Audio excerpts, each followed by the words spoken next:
Morning, EB, baby Jules.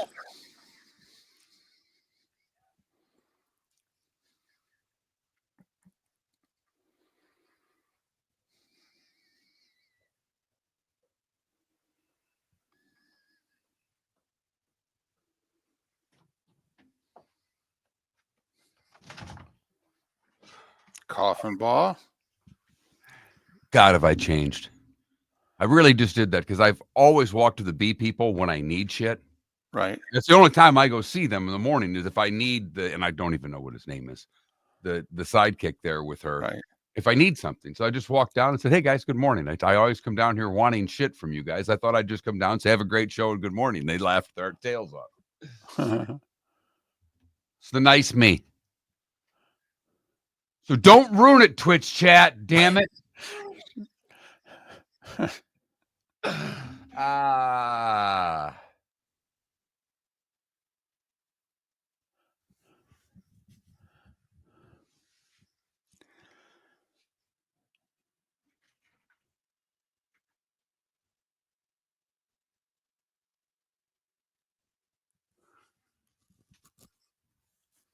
Yeah, ambient. It just counts as one. Not only that, Jokic only played like 31 minutes, which is probably good. There's no difference between winning by 40 or by 1 in the playoffs. It doesn't make a damn bit of, and I could argue losing by 40 is better than losing by 1. Yep, you can just sit the whole group for the fourth quarter and chill out. Exactly. I mean, came here, we won our game.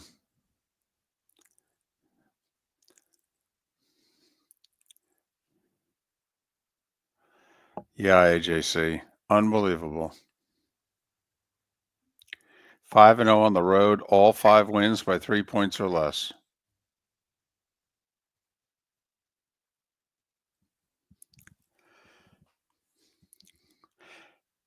Tell you what, I think the schedule but really benefits the Celtics. I think the Celtics caught a break. They don't play tomorrow. They play Saturday. I think the Celtics need the day. Because the Knicks would rather play tonight. Totally. The Celtics are mentally a little messed up. They could use the day to clear their heads, try to figure out why they're not up 2-0.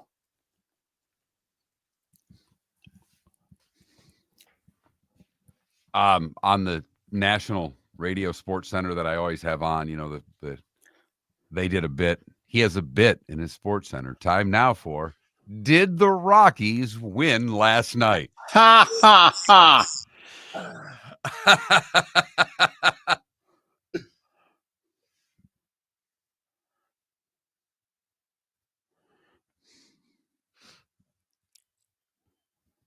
Safe travels, Coffin Ball. Nice.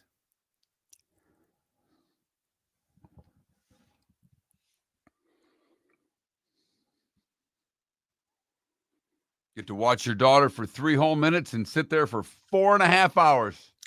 And listen to nothing but loud music and screaming. No, really no loud music in gymnastics. You mixing it up. Cheerleading is loud music. You get the floor exercise, but it's not nearly the, I'm telling you, I told you they had the cheerleading competition when Maddie had her states. And I'm talking to one of the cops, and I mean, they're yelling at one another. And I mean, the cheerleading was its whole nother animal.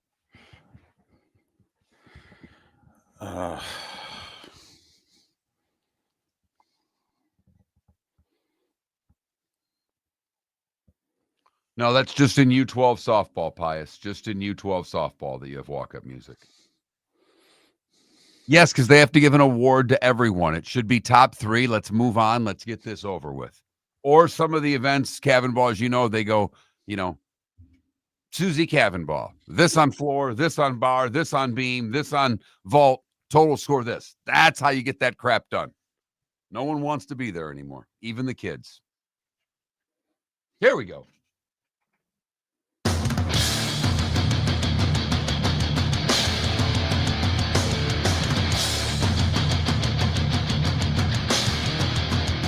You're listening to Miller and Moulton, coming at you from the Floor Meister Studios. Floor Meisters, keeping it real. And now, here's Mark Miller and David Moulton. Top of the morning to you on this Thursday. And there's a reason we watch sports. It's because we have no idea what is going to happen. How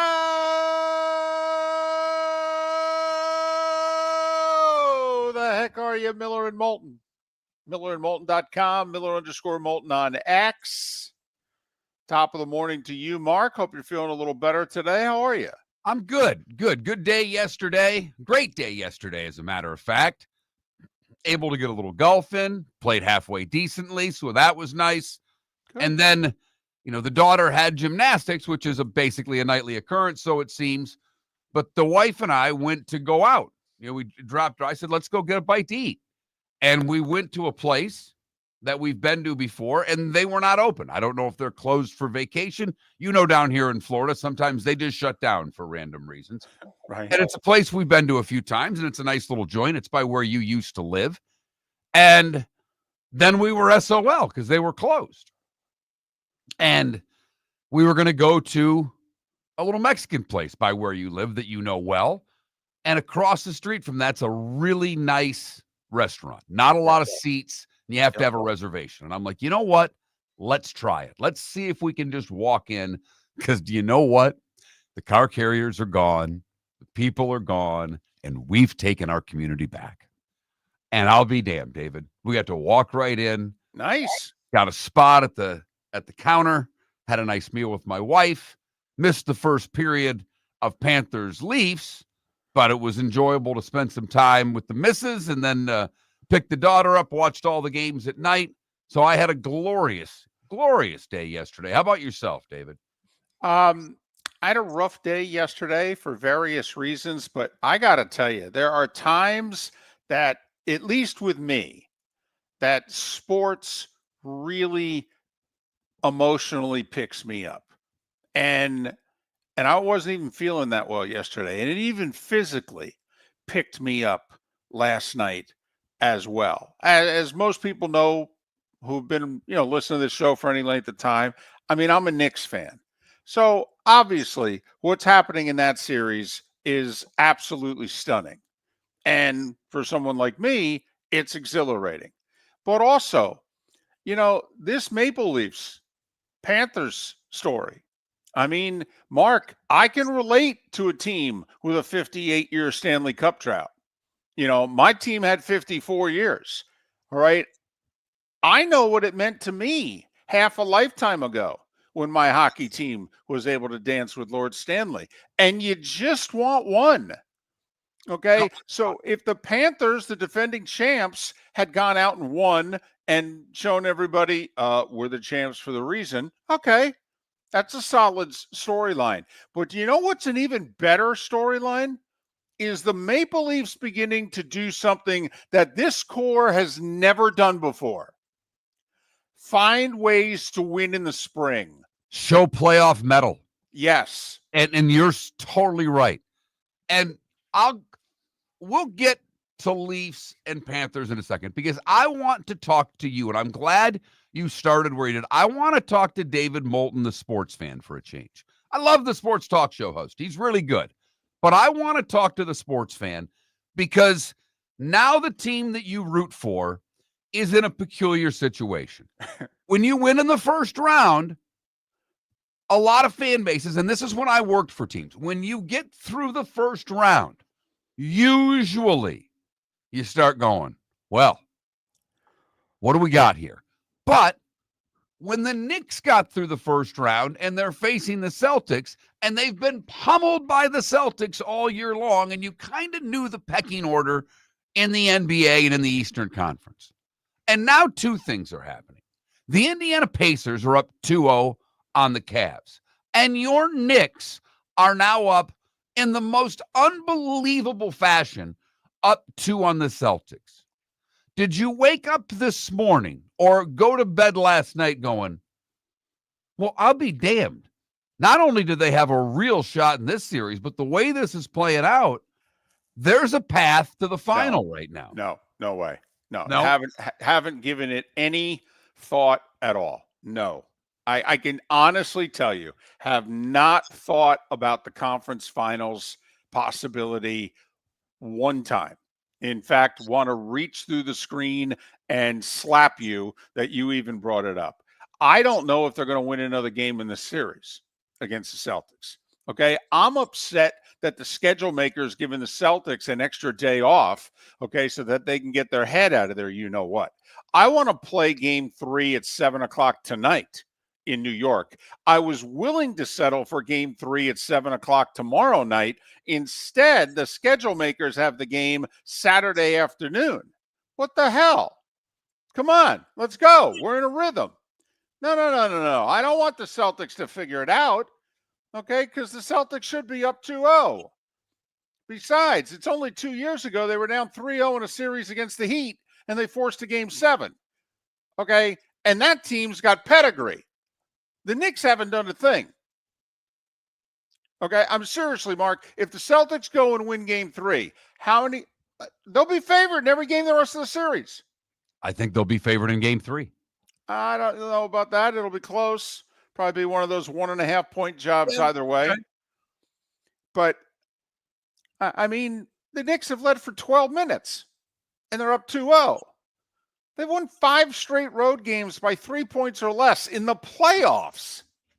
And I mean, I will say this, and I'm not a huge believer in this, but sometimes teams, whether they, quote, go on a roll or they get the bounces or things start to go their way. I mean, that is beginning to happen for the New York Knicks. I mean, the foul that wasn't called in the Detroit series, which likely determined the outcome of that game and could have completely reshaped the series. The fact that the Knicks were having to come from behind down the stretch to close them out in game 6. I mean, when that series was over, Detroit walked off the floor and they're like, so did we win in 6? How the hell did we lose in 6? We've been leading most of the series. Okay, and now obviously these 2 games, I mean, Mark, what's more remarkable? And I'm serious about this. What the Pacers have done twice in these playoffs, pulling victory from the jaws of defeat down 7 with under a minute to play in 2 playoff games, or the Knicks down 20 in the third quarter at Boston twice to come back. And they're both remarkable equally in what they've accomplished.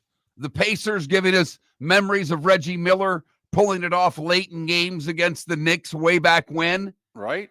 And the Knicks taking down the big bad Celtics when it looked as if they were going to get blown out. I mean, 20 in the third quarter, but there was a 13-point lead going to the fourth last night again. And I think it was a 13 or 14-point lead with 8.5 minutes to go, for goodness sakes. And then the Celtics go 8 minutes without scoring a bucket. What the heck?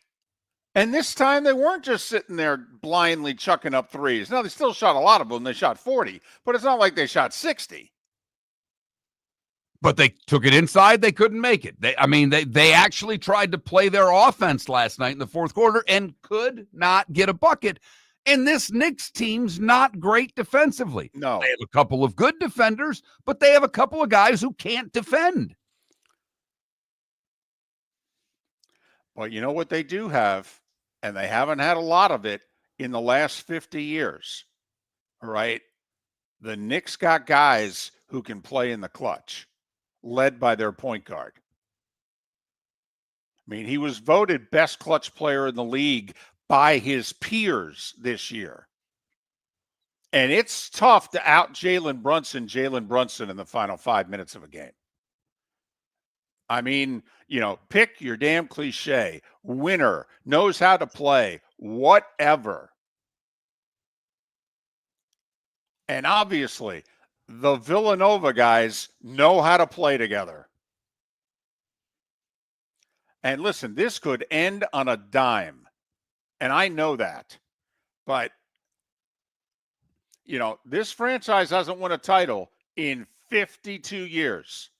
So, Mark, last night, I watched a franchise who hasn't won a title in 52 years, who's only played twice for a title during those 52 years. And I watched a hockey team that hasn't played nor won a title in 58 years come up with big wins, pushing their respective champion opponents not to the brink, but to within a couple steps of the cliff.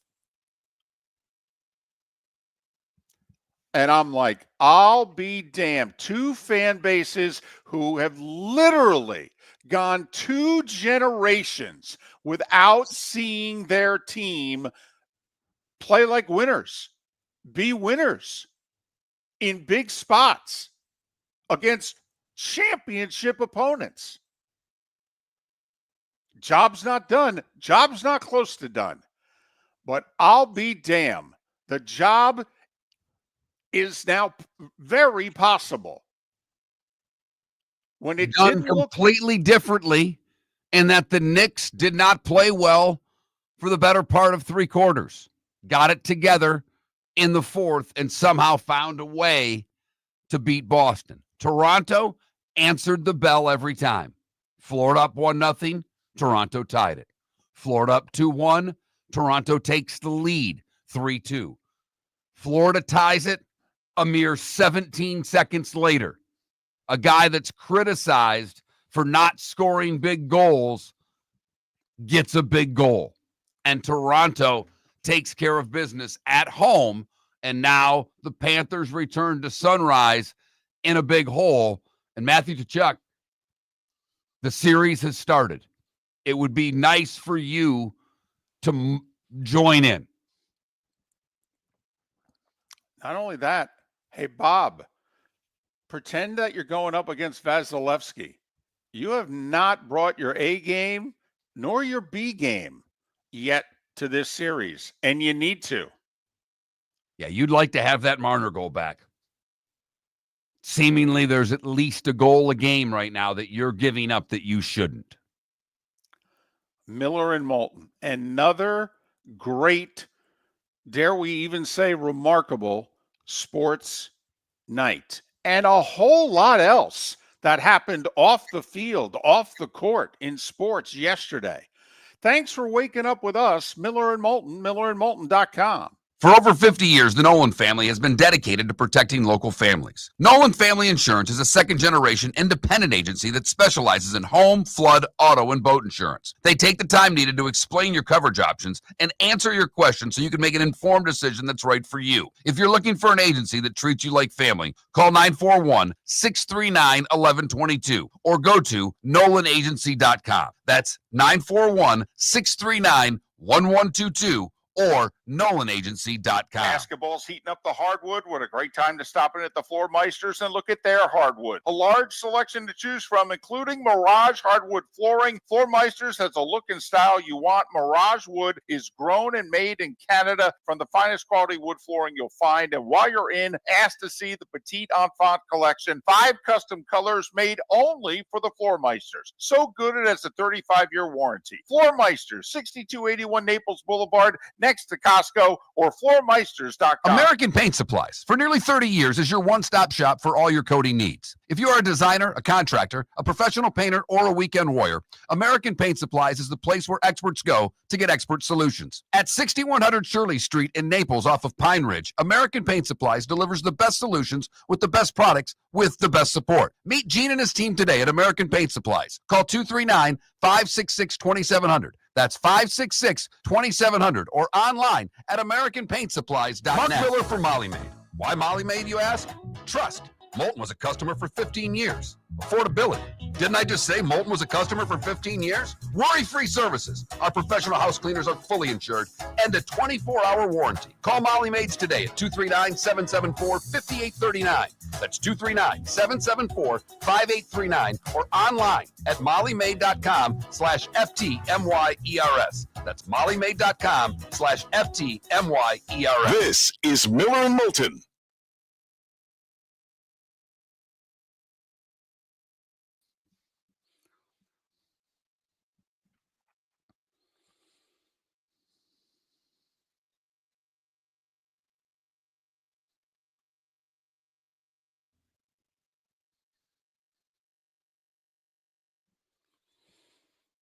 Yeah, I was 7 when the Knicks won their last title. And even though I have faint sports memories, like I remember the Dolphins Redskins Super Bowl in January of 73. I have faint memories of the Mets A's World Series in October of 73. I have nothing from the Knicks winning the title in May of 73. And I don't remember really being a Knicks fan until they started losing. 75, 6 is kind of when I picked up the Knicks. So they haven't won in my, for me, they haven't won. Well, I was thinking when you were doing that, it's like obviously I was a teenager in '84, but the Tigers had no success. So that was huge. And when the Wings won, I don't know when they had won before that, when they finally 55. Yeah, I mean, so it was a lifetime for people, 2 lifetimes for a lot of people. And the Pistons had never won until they won in the late 80s. Bill Bradley, OK Music, was the 5th starter, Bill Bradley. But yeah.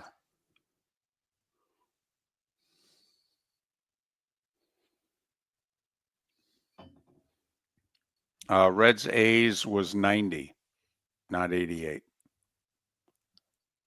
Dodgers A's was 88. Oh, that's all right. Just pointing it out. Poll question: who do you give a better shot to win the series, Toronto or the Knicks? Yeah, totally. Yeah, you could phrase it that way. Or which team down 0-2 do you think has the best chance to come back? Boston or Florida? Okay. I mean, it's the same question, just asked differently.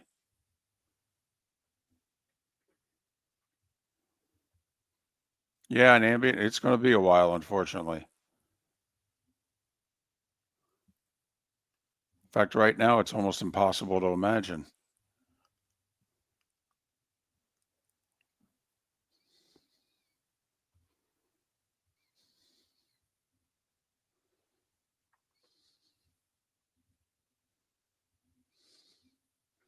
And DC, it's, because once they figure it out, don't know that the Knicks can beat them. Yeah, Knicks, he only played, I think, 31, 32 minutes, so he basically sat the fourth quarter. Well, he fouled out in the third quarter. So okay. Well, he fouled out in the third quarter. So that's. Well, they were only down 48 after 3. Right. It was a playoff record for points in the first half. No teams ever scored more points in the first half than did Oklahoma City. 87. 87. Jeez. God. Heck, damn near win a Knicks Celtics game.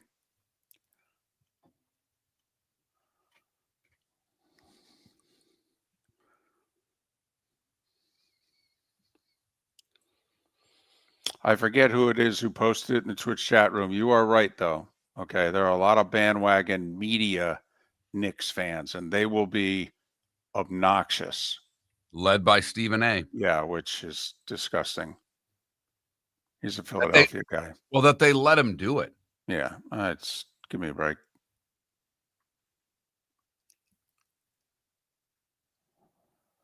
Well, DC Bridges didn't score the first 3 quarters, though, so,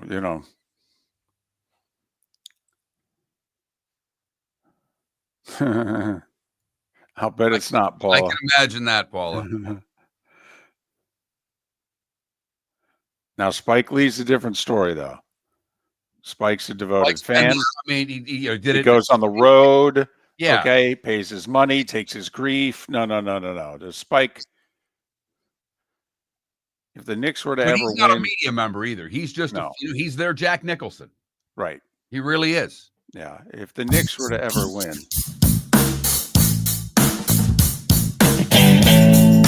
Welcome back to Miller and Moulton. Text the guys what's in your mind at 21,000. That's 21000. And now, here's David Moulton. 21 minutes past the hour. Thanks so much for being with us. Miller and Moulton, millerandmoulton.com, Miller_Moulton on X. I think we've already stumbled upon a poll question, which certainly shows that this show is off to a rousing start if we've already gone there during the first commercial break. Poll question is up, David. Up and posted. Which team down 2-0 has the best chance to come back and win the series? The Boston Celtics, the Florida Panthers. Wow. I'm going to vote Celtics. I am as well. I think they showed it during the regular season. They're better than the Knicks. They had the Knicks twice. There's nothing in the first two games of this hockey series that says the Florida Panthers are a better team than the Toronto Maple Leafs. They may be every bit as good, but so far they've not shown that they've been better. Boston shows that they can be better.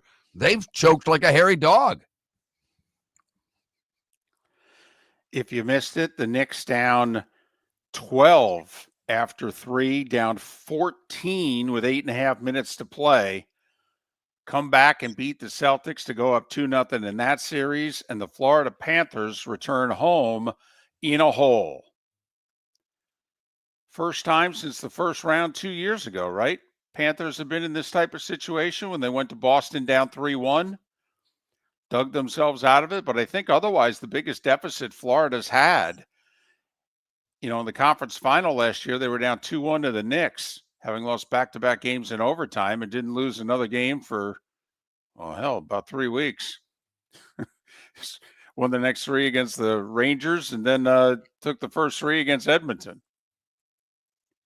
So that's our poll question. Which defending champion down 0-2 has the best chance to come back? Panthers or Celtics? Go to that Mark Miller, the David Moulton, Miller_Moulton on X, and vote accordingly. So I'm curious, since you married into a Pittsburgh sports family, any feedback on the Pickens trade? People, Steeler fans, are they happy to get rid of the headache, or are they angry that they gave up on the talented one? So funny you should say that, because my wife's been working very hard for about the last 3 years, and she hates me for how hard I don't work. I mean, let's get brutally honest here. She'd like her husband to actually make some real money so she could take a day off here and there. But I do a radio show, sponsor 21,000 for my wife. And hey, maybe that's how we do the promo from now on. Listen, Mark's wife is having to work way too hard. Could you please sponsor Miller and Moulton? Please. You know what? I think that's going to be our next 30-second promo. I like do. It. I like it. So as I mentioned last night, the wife and I snuck off to a really nice little place for dinner. And it's tiny. There's like 6 tables, and then there's bar seats, if you will. And we sat at the bar, which is really kitchen seats. You're over the kitchen, and you're watching the chef prepare all the meals. The chef has a Steelers hat on. And we've been in there before, and I've noticed he wears the Steelers hat often, and he's a Steelers fan. Dad was from Johnstown. We got that out of him. And that all started because as the table 3 people sat down next to us at the bar, and immediately the guy who had been there a bunch looks over at the chef, and he says, "What'd you think about the trade?" And chef did not like the trade. Okay. Chef's like, I like talent. I'm not in the room to understand that he may be a horse as you know what, but I like talent, and they lost talent today. They're not better today than they were yesterday. And I just looked at it and I went, amen. You're right. So we started a little conversation between the 3 of us, and the Pittsburgh fan yesterday, at least the ones I got, and not including my wife because she's not as diehard as she used to be, but man on the street Steeler fan was not happy that they lost talent. Which is interesting because during the season, they did nothing but complain about this guy. In fact, they've done nothing but complain about this guy for most of the last 2 years. In fact, a lot of Steelers fans even accused him last year of not playing hard. So he's a malcontent and he doesn't play hard. But now the minute they trade him, All right. They go, oh, what are we doing? We don't have anybody to replace him. Well, if he's a pain in the butt, you could replace him with a potted plant, right? I don't know about that. I mean, if he averages more per catch than anybody else in the league. Anyone else. That's something that's tough to come by in the National Football League, David. Well, what's really interesting to me about the deal is that essentially, so the Steelers get a 3rd-round pick next year, and then they get a 5th from Dallas in 27, but they give Dallas a 6th in 27. So the Steelers didn't get much more. They got a little more, but they didn't get much more than a compensatory 3rd-round pick. They got a little more, but not a ton more. No, not even about 10 picks, about 10 spots more than maybe 15, depending on where Dallas is. But right. 10 to 15 spots, that's it. But not a full round's worth. Now, there are no compensatory 2nd-round picks, but you know what I'm saying. They maybe 20 spots they picked up. Now, they do get the pick a year early, but if you're the Steelers and this is the offer that's on the table, Mark, what I think you and I would have been saying in the room is that, okay, is that 3rd-round pick next year that valuable to us? More valuable than one more year of Pickens? Because we can walk away from Pickens after 2025 and get the compensatory pick in the future. Okay, so is getting rid of him that valuable? Is the 3rd-round pick next year that valuable to not keep him, pair him up with Metcalf, and have legitimate weapons to threaten a defense with for the first time in a while? Certainly for the first time this decade. And that's the part of this, Mark, that I found interesting.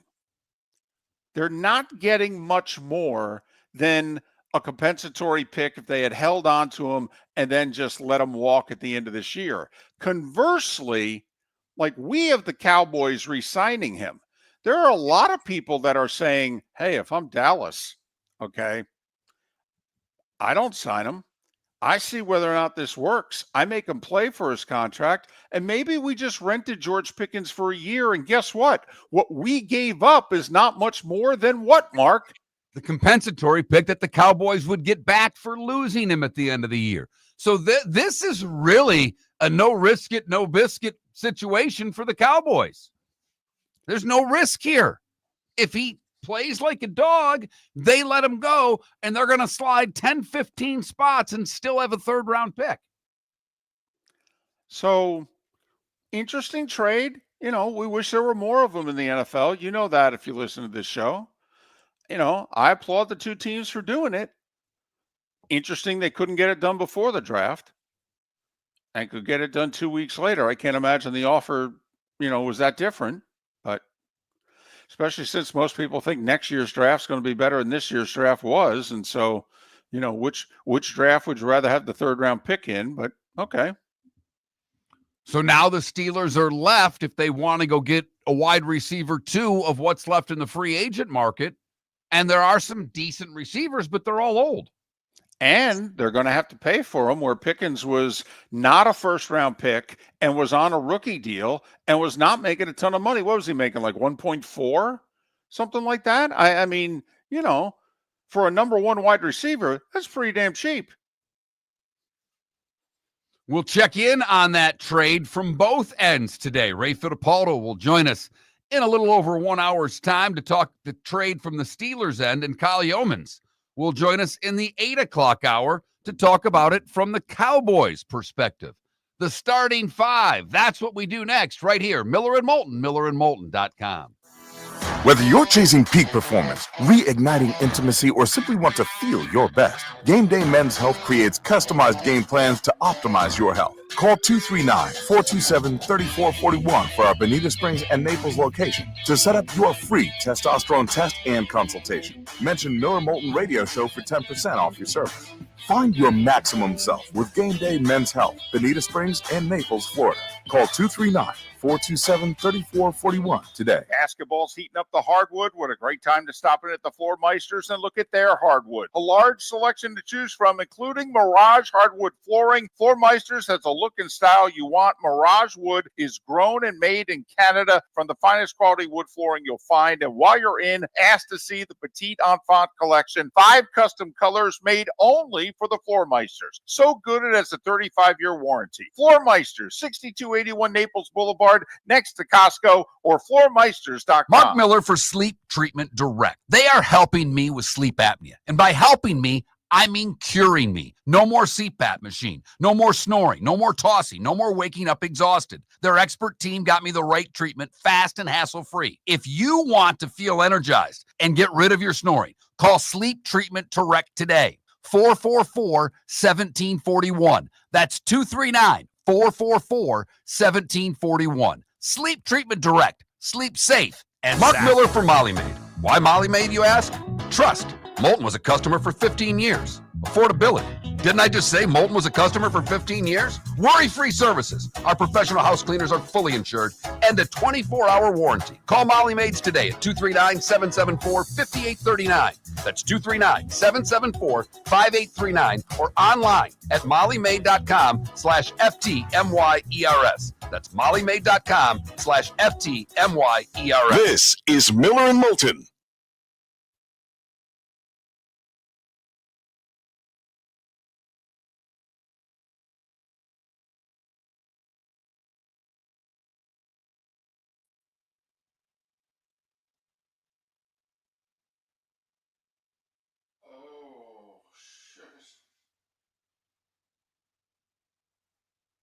Johnny Mac, I'm curious if you're still there. What do you mean turn the volume? I don't touch any volume. The volume stays the same for the entire show. Now, I did turn the commercials down a little bit because I noticed they were a tiny bit too loud, but I don't adjust the volume, so I don't know what you were asking. That might be on your end, but I don't know.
Ah, Jingletown, quite a place.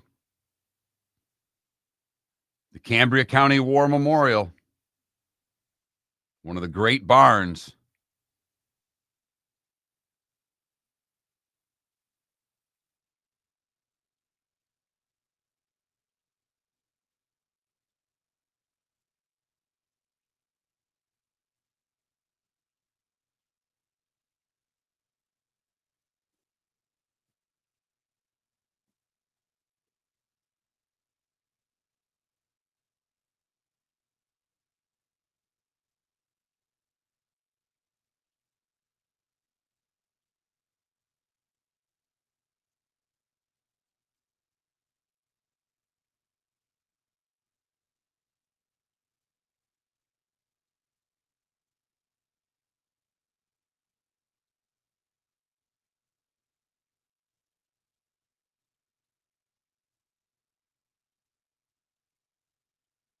That's awesome.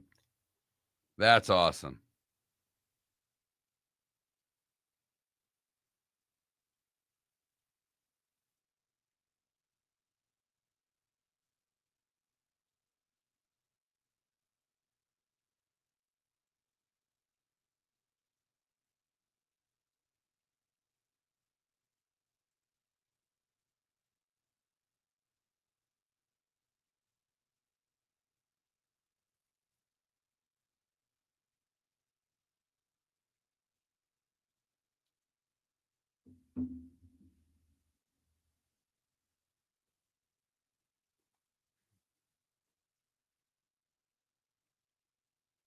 There was a band that just took me a while to get their name, Wes, by the name of Raging Slab. They were never any good, but I had a buddy who worked for a label, and I was at their record release party in Atlanta, and we ended up in the tour bus, and one of the, I think it was a singer, claimed he was the stick boy in Slapshot, but they were from Johnstown, and we spent the whole night in the bus talking Slapshot. That's all we talked about. They didn't care about our hockey team, and we didn't care about their music, and we just talked Slapshot, and it was a glorious night.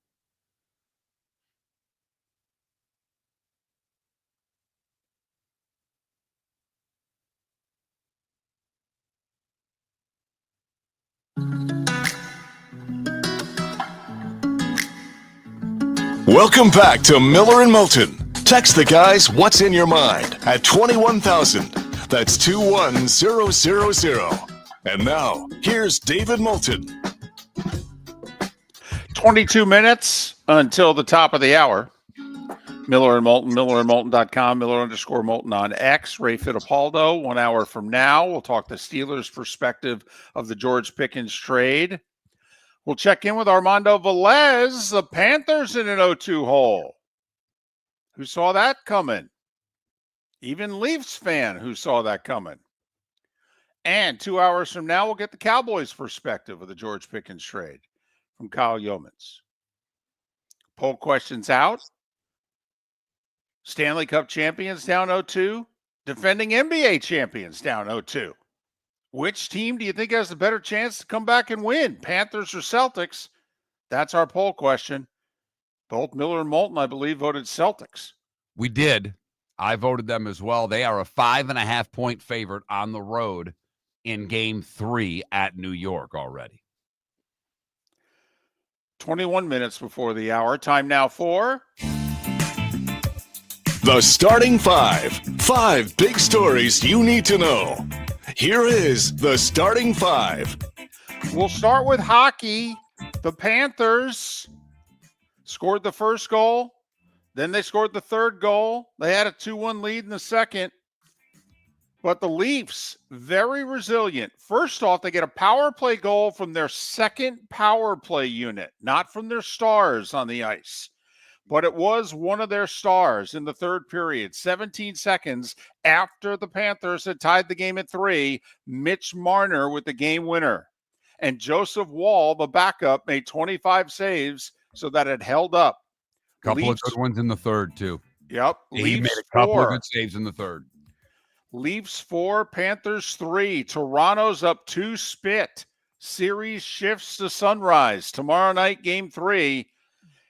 Panthers did outshoot the Leafs 28-20, but Toronto won 63% of the faceoffs to help hold the Panthers at bay.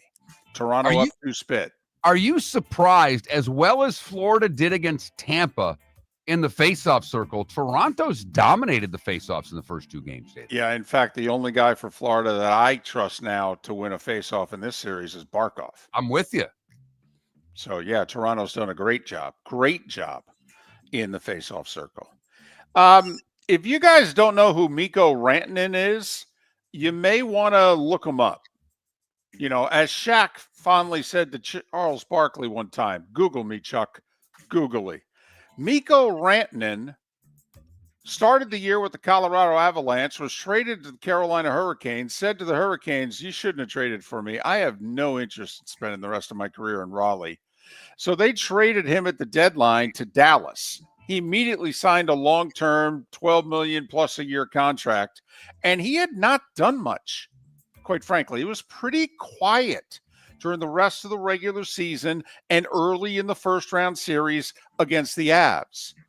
Yeah, he has 14 points in his last 4 playoff games, including in his last 2 playoff games, having back-to-back hat tricks and old school hat tricks. Like not just 3 goals in a game, 3 goals in a period. Did it in the third period to bail Dallas out of game 7 against Colorado, and then did 3 in the second period last night. By the way, all the scoring was in the second period last night. Strange. Dallas beat Winnipeg 3-2 to take game 1 of their second round series. Couple of game 2s tonight in the NHL. Washington at home down 1-0 against Carolina. Vegas at home down 1-0 against Edmonton. ESPN with the hockey double dip beginning at 7. Now to the one other hockey note. Mark, did you see the hockey club has a name? I did not. Yes, they are officially the Utah Mammoth. Okay. Okay. By the way, the jerseys I like. Okay. Blue, little white, little light gray. Okay. Blue, the dominant color. It's the head of a mammoth with a curved tusk. I like the logo.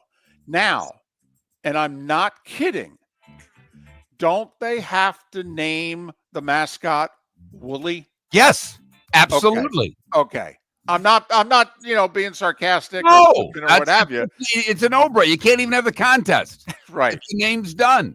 Okay, they haven't named the mascot yet. That's coming out, I think, in a week or 2. By the way, it's tough to get merchandise right now. I think they need a few more days to get everything together. So for those that see it and want to buy it, because it's actually, I don't think it's the Kraken, but I think it's close. I like it. All right, to the NBA. Well, the Knicks were down 20 again, so they had Boston right where they wanted them. They trailed by 12 after 3 and outscored the Celtics 30-17 in the fourth quarter. Boston went over 8 minutes without making a field goal in the fourth quarter. They missed 13 consecutive shots during that 8-minute stretch in the fourth quarter. Jalen Brunson hit 2 free throws with 12.7 seconds to go, and then the Knicks blocked Tatum's game-winning attempt right before the buzzer.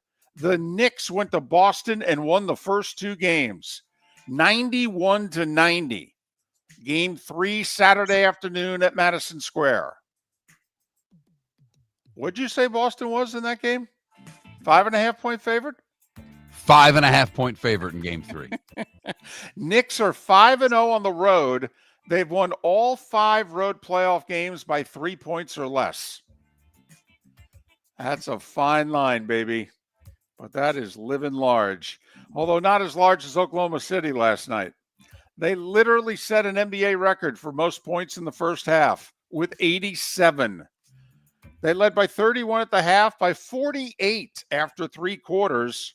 Denver rested their starters in the fourth. OKC even their series with a 149-106 win. Just one NBA playoff game tonight.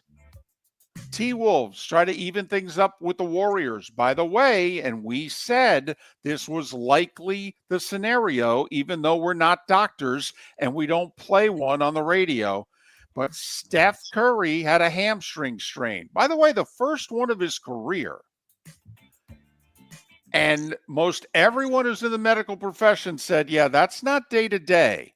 That's a week to 10 days if it's the mildest strain possible. The Warriors have announced that Steph is out, quote, at least a week. How many games will that be? You figure it's at least 3, and then we'll see if he's available beginning games 5, 6, and what have you.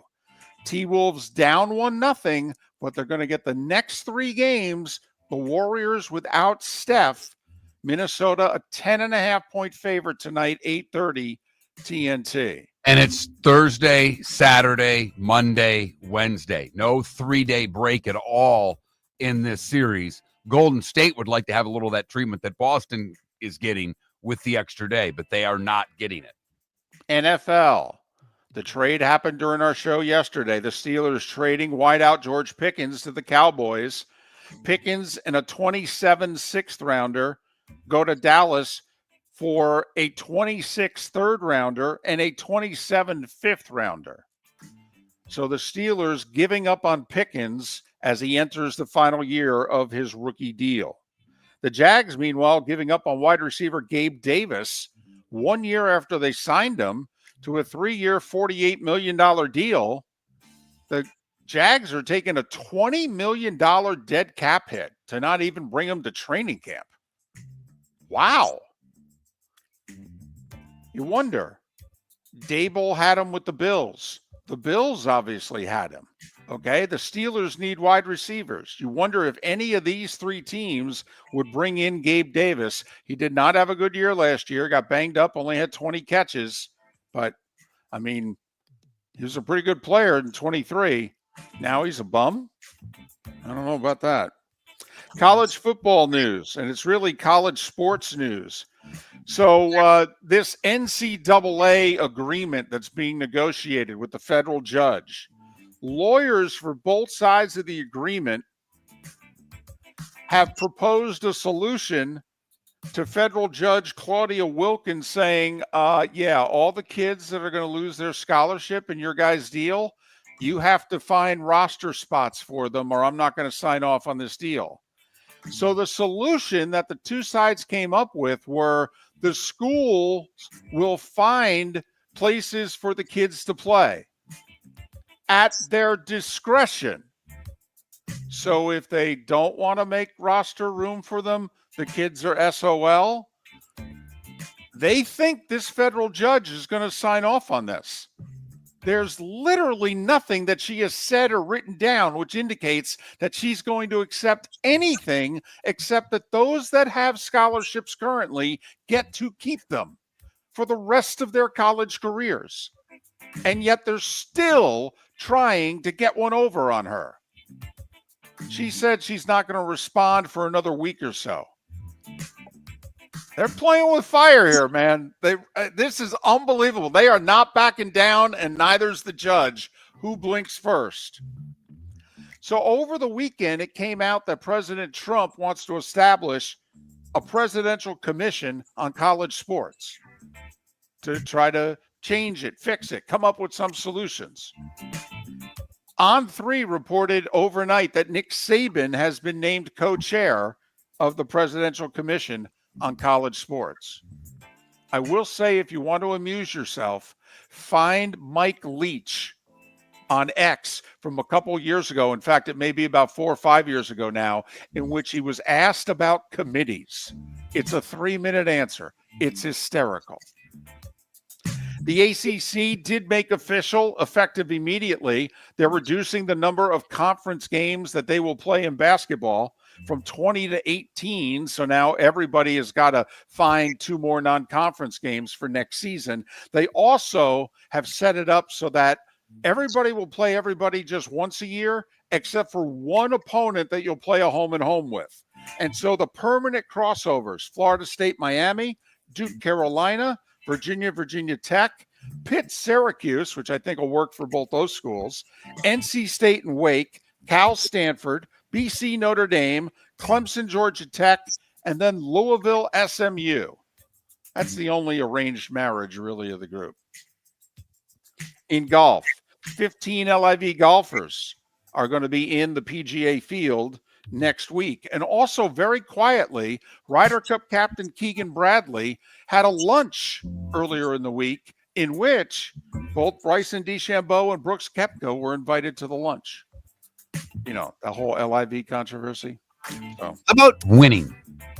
well, you know, Winning would be nice in the Ryder Cup. You know, Well, winning. Well, we have been winning at home lately. We just haven't won on the road since 93. Kind of like the Rockies on the road in the Ryder Cup. Hello. Baseball. Dodgers bombed the Marlins 10-1 with a 6-run seventh. Freddie Freeman with a bases clearing triple in the win before 13,625. So they averaged over 15,000 a game for the Dodgers. And we actually act like that's a good thing. Right.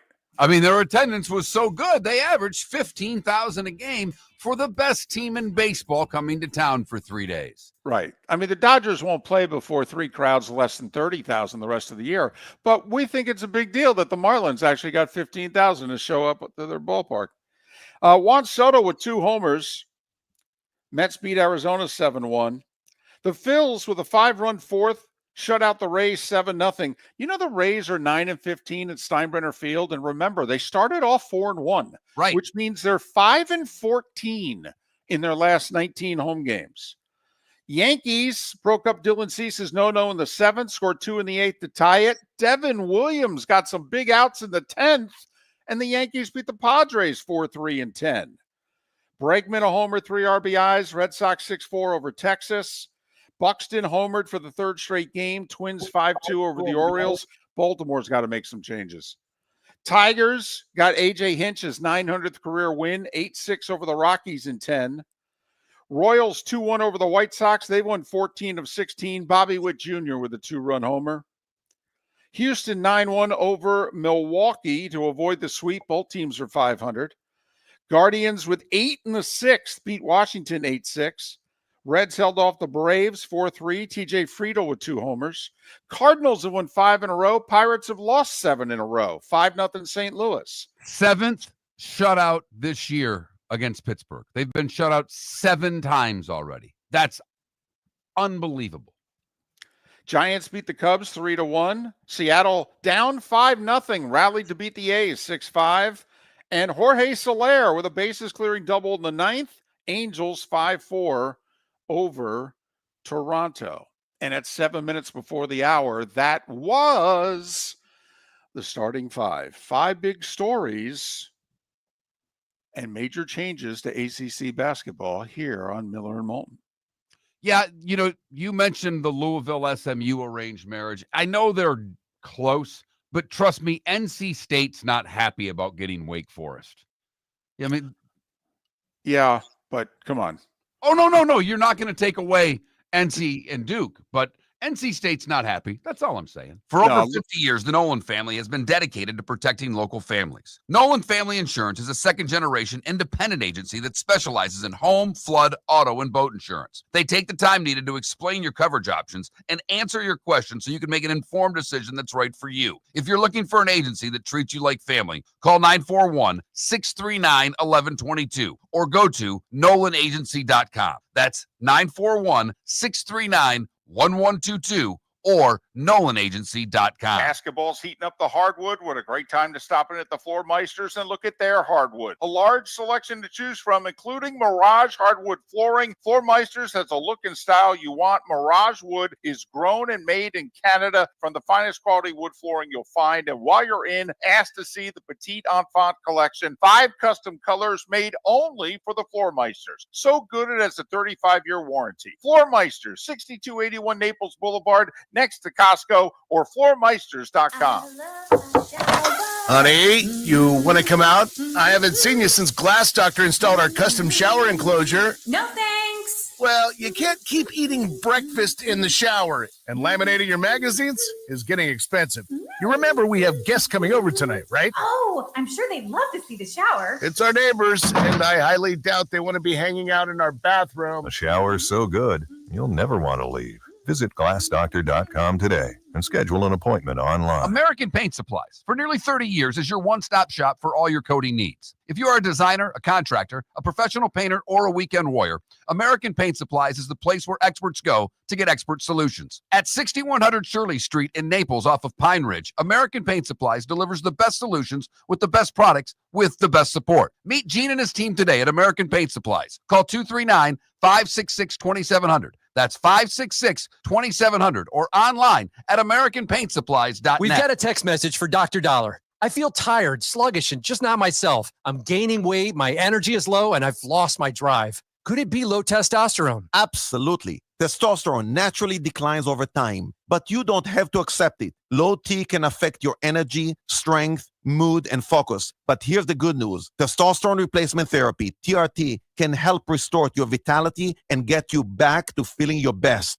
Imagine waking up strong, sharp and energized, ready to take on the day like you used to. At Revitalize Clinic, we specialize in physician-guided, American-made TRT designed just for you. Take control of your health today. Call Revitalize Clinic at 239-277-5770. Visit revitalizelounge.com or text Dr. Dollar directly at 239-980-2302. Feel like yourself again. Testosterone replacement therapy, because your best years aren't behind you, they're just getting started. Text Dr. Dollar now at 239-980-2302. This is Miller and Moulton.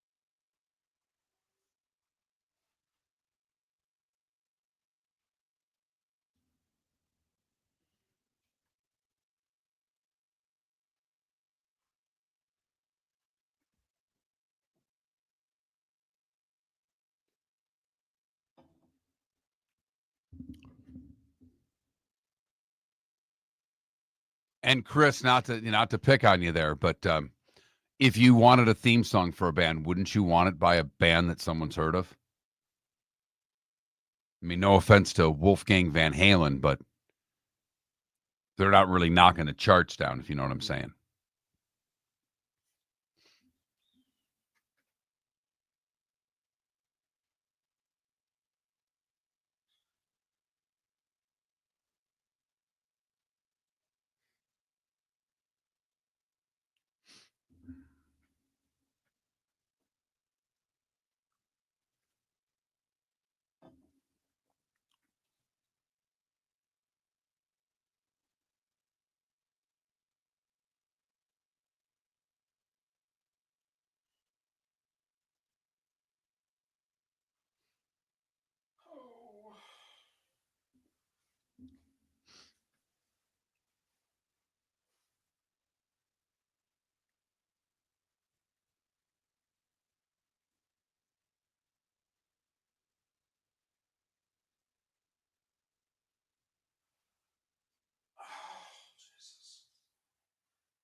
So I could have a backup poll question today too, David, because the first Coca-Cola was served today, and we could just simply do a Coke or Pepsi sidebar poll question.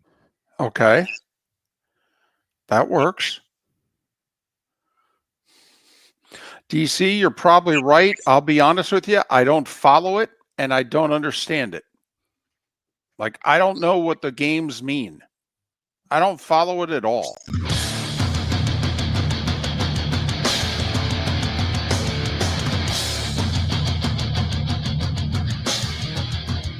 You're listening to Miller and Moulton, coming at you from the Floor Meister Studios. Floor Meisters, keeping it real. And now, here's Mark Miller and David Moulton.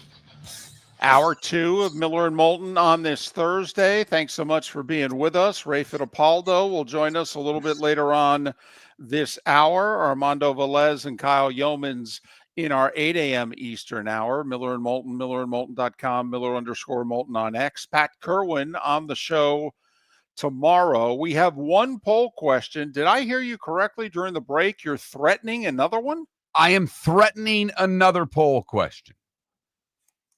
And we had one, both teams down 0-2, the Panthers and the Celtics, which has a better shot of winning the series.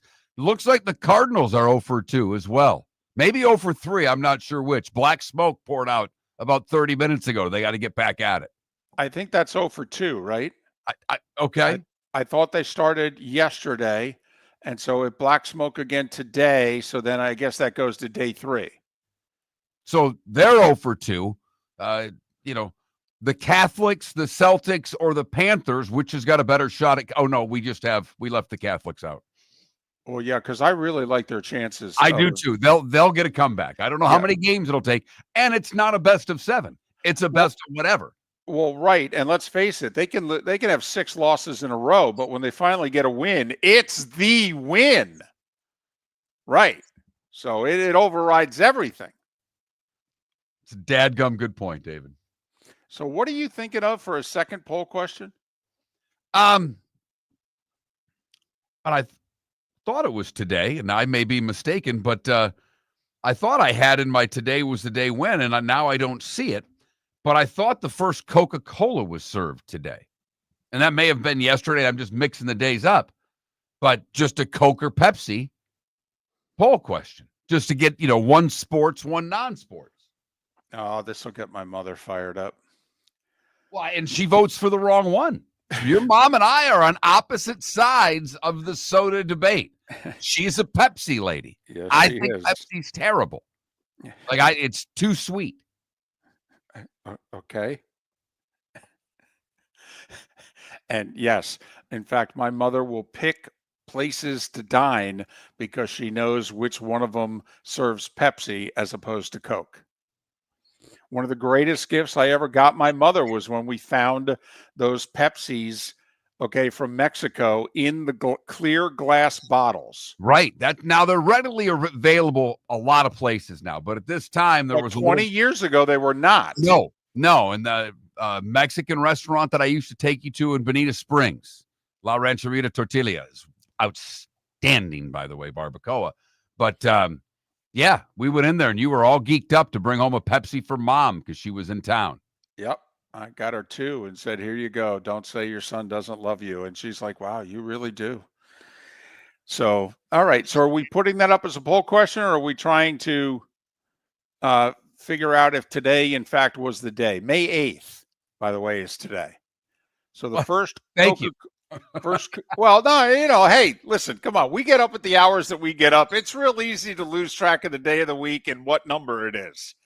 So, when you were looking it up, I just wanted to make sure you know. May 8th needs to be the anniversary for the first ever Coke. And then if so, we'll be posting another poll question, Coke or Pepsi. So there you have it. Miller and Moulton, millerandmoulton.com, Miller_Moulton on X. But the dominant sports theme this morning, both champions in trouble. You decide just how much. Florida Panthers returning home, down 0-2 to Toronto. The Celtics going on the road, down 0-2 to the Knicks, having blown 2 massive leads, 2 20-point second-half leads in losing 2 games to the Knicks late. 91-90 was the final last night when they went over 8 minutes without scoring a bucket. Got outscored in the fourth quarter by 13. Knicks seemingly making all the clutch plays down the stretch. Tatum and Brown have had an awful series so far. Awful. No other way to call it. And yet the Celtics are that close to being up 2-0. It's why some of us, including me, the big Knicks fan, is still not breathing normally. Okay. This series ain't over until they get 4. Because Mark, to me, this is the beauty of the best of 7. This ain't a one-game NCAA tournament scenario where the Knicks stole it and we're all wondering, wow, they took out the top seed or the 2 seed. All right. This is a best of 7. And nobody thought the Knicks were the better team entering this series 3 days ago. Nobody. And how often does the better team lose a best of 7 series? Not often. And that's the thing. Even after 2 games, I think most of us still believe the Celtics are clearly the better team in this series. Now, I will say, and whether it's just because Tatum and Brown haven't been able to put the ball in the ocean or what, and I did throw this out there. The Knicks played the Celtics 4 times this year. The first 3 times they played them without their best defensive player, Mitchell Robinson. He played against the Celtics in the 4th game. That was the only game the Knicks were competitive in. They actually blew a late 3-point lead and lost at home in overtime to the Celtics, but they held Boston to about 20 points less in regulation than the Celtics had been scoring in the earlier season matchups. And so we did wonder how big a factor having Mitchell Robinson would be. And Mitchell's a terrific defensive player, but I think Tatum and Brown are like a combined 12 of 40 so far in this series from the field. So he ain't that good. So is this going to continue? And the Celtics are going to go away quietly. And remember, the new owners of the Celtics have already let it leak that they're breaking this team up to some degree after this season. That they are way over every single cap the NBA has put in place.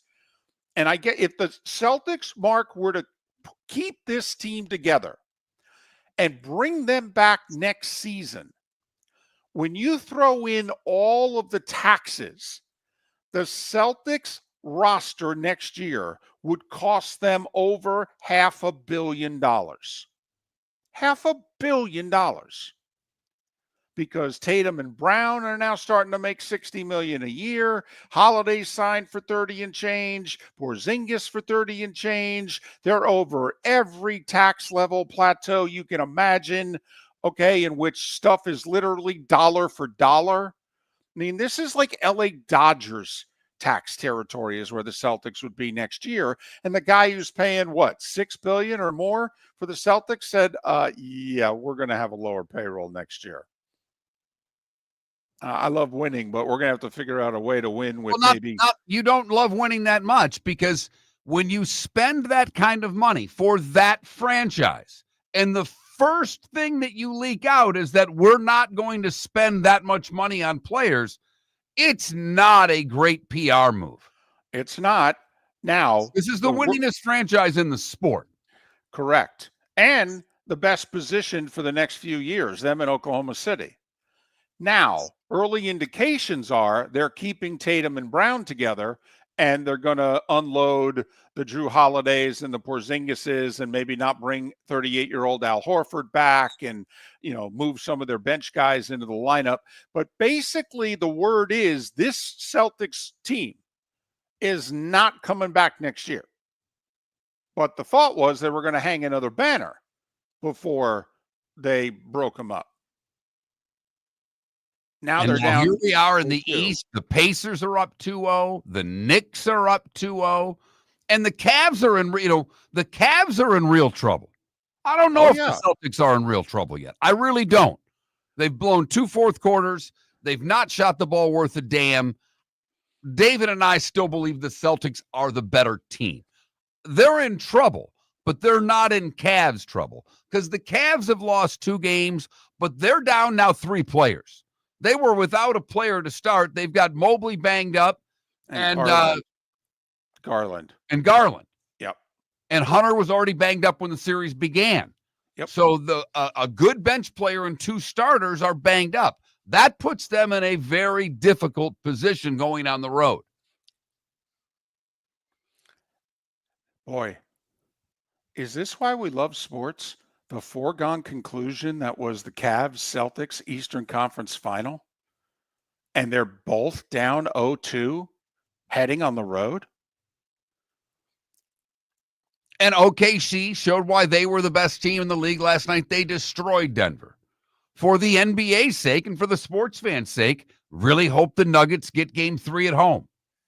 Put the pressure back on Oklahoma City, because it doesn't matter in the postseason whether you lose by 1 or 50. It makes no difference. In fact, you could argue it's easier to get blown out. Jokic fouled out in the third quarter. He didn't play at all in the fourth, obviously. And they were bad last night. And Oklahoma City was really good. Oklahoma City drove the basketball to the hoop. They didn't rely on shooting from the outside. SGA was going downhill. They were kicking it out and getting shots. He played really well, scoring and distributing the basketball. 149 points. 62 in the second half, 87 in the first. 87. It's an all-time record for most points in the first half of a playoff game. It tied the all-time record. I think the Bucks did it a few years ago also in the second half. Panthers lose in Toronto, so now they come home down 2-0. Last time they were in a position like this was 2 years ago in the playoffs. I mean, you could say in the finals when they went on the road down 3-1, but first round, this run started 2023 down 3-1 going to Boston for game 5. And they've won 8 out of 9 series since being down 3-1 2 years ago in the first round. Can the Panthers dig themselves out of a hole? And, you know, it's funny, the Panthers are actually going to bring back more guys next year than the Leafs. I mean, Marner's an unrestricted. Tavares is unrestricted. They got real salary cap issues. Okay, the Panthers are probably losing just Bennett. Everybody else under contract. Yeah, Marner's going to get paid.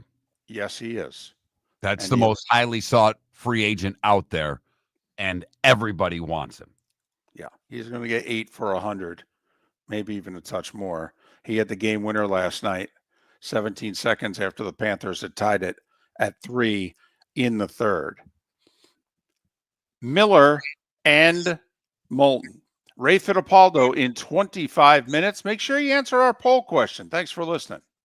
American Paint Supplies, for nearly 30 years, is your one-stop shop for all your coating needs. If you are a designer, a contractor, a professional painter, or a weekend warrior, American Paint Supplies is the place where experts go to get expert solutions. At 6100 Shirley Street in Naples off of Pine Ridge, American Paint Supplies delivers the best solutions with the best products with the best support. Meet Gene and his team today at American Paint Supplies. Call 239-566-2700. That's 566-2700 or online at AmericanPaintSupplies.net. Basketball's heating up the hardwood. What a great time to stop in at the Floor Meisters and look at their hardwood. A large selection to choose from, including Mirage hardwood flooring. Floor Meisters has a look and style you want. Mirage wood is grown and made in Canada from the finest quality wood flooring you'll find. And while you're in, ask to see the Petite Enfant collection. 5 custom colors made only for the Floor Meisters. So good it has a 35-year warranty. Floor Meisters, 6281 Naples Boulevard, next to Costco, or floormeisters.com.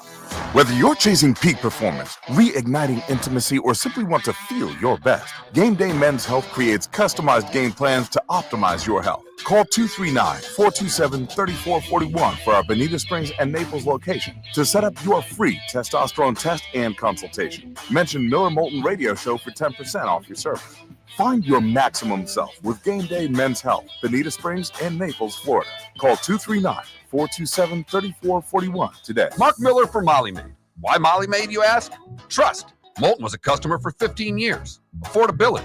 Didn't I just say Moulton was a customer for 15 years? Worry-free services. Our professional house cleaners are fully insured and a 24-hour warranty. Call Molly Maids today at 239-774-5839. That's 239-774-5839 or online at mollymaid.com/FTMYERS. That's mollymaid.com/FTMYERS. This is Miller and Moulton.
I got something here for you if you need it. All right. Sounds good.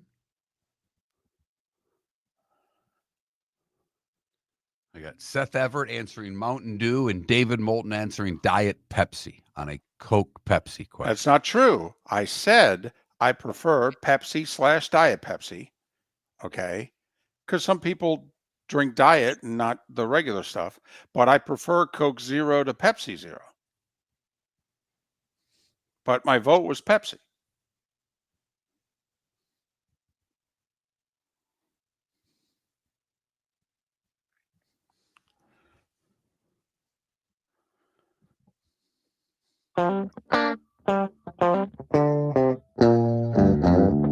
You're listening to Miller and Moulton. And now, here's Mark Miller and David Moulton. 21 minutes past the hour.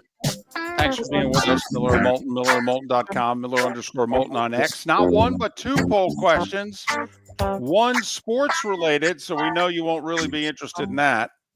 Which defending champion down 0-2 do you think has the best chance of coming back, the Panthers or the Celtics? Right now, I think it's around 56% say Celtics. It's actually back to 50-50. It's right Okay. dead nuts even. So vote accordingly.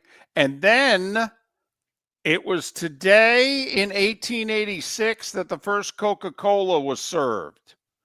That was the good stuff. That had the Peruvian marching powder in it. And so Mark asking, which do you prefer, Coke or Pepsi? Mark is Coke. I am Pepsi. I did say, however, I'm Pepsi, Diet Pepsi. However, I am Coke Zero over Pepsi Zero, but 2 out of 3 makes it a Pepsi vote for me. And to me, this vote has nothing to do with diet because none of us would drink diet anything if given the choice. Right, but how many of us drink straight Coke or Pepsi anymore? I don't know. But I'm merely saying that diet anything sucks compared to regular anything. Totally. There's not a diet soda on the planet that's anywhere near equal, let alone better, to its sugar counterpart. Correct. I would even argue that zero sodas from both Coke and Pepsi are better than their diet products. Absolutely. From a taste. Although I can't say that. Diet Pepsi's, like, to me, the worst. Like, I would rather have a Diet RC than a Diet Pepsi. I think Diet Pepsi's garbage. So I've never even tried a Pepsi Zero because I don't particularly like Pepsi products. But I'm with you that a Coke Zero is better than a Diet Coke. Okay. So vote accordingly. That Mark Miller, the David Moulton, Miller_Moulton on X. This is not getting political. Okay. It's certainly not intended to. But what was your thought when you heard that President Trump wants to appoint a presidential commission on college sports?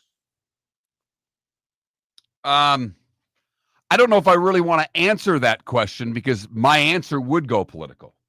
But I will. I think it's grandstanding, so we're not paying attention to the crap that really matters in this country. I don't think we need a presidential commission on college sports. Okay. I don't think that's what the job has anything to do with. Okay. So if you're going to ask me, I have to tell the truth of what I think. I think it's a bunch of hogwash. Well, I don't think there are many people that would argue that the other issues of the day are less important than trying to rein in what's going on in college sports. So I think we'd all agree with you. But just, take everything else off the table and just vote thumbs up, thumbs down, thumbs sideways. A presidential commission, apparently one of the co-chairs is going to be Nick Saban, to try to come up with better solutions for the future of college athletics than what we have now. I don't know if the conference, Without an executive order, why would the conferences pay any attention? Without a law, why would the conferences pay any attention? What we need in college sports is a commissioner of college sports. Now, I don't think President Trump has the ability to say, hey, you need a commissioner, and I'm naming Nick Saban the commissioner of college athletics. If that were the case, I'd be all for it. But when you have the conferences all running themselves and Petitti and Sankey running college sports, I don't know what this commission will do. I guess, and Nick was a very pro-athlete head coach. You know, Nick took chances on guys. Nick stood by guys when they got in trouble.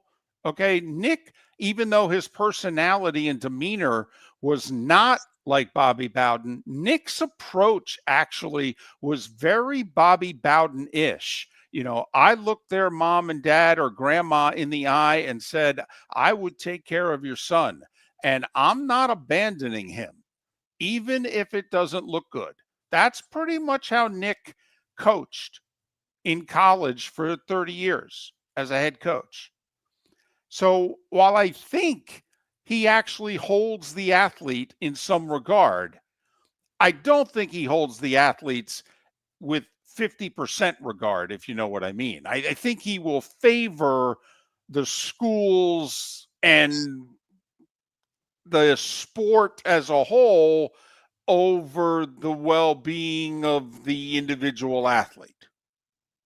Now, I don't know if the athlete deserves 50%. I think they do. Okay. I think Nick may be at least 70-30. I think there's a chance Nick could be persuaded to go 60-40. I don't think Nick would ever get to 50-50. Look, this to me is a good headline, and it puts a big name out there and people go, oh, Nick Saban's going to fix it. I don't know if that can be done.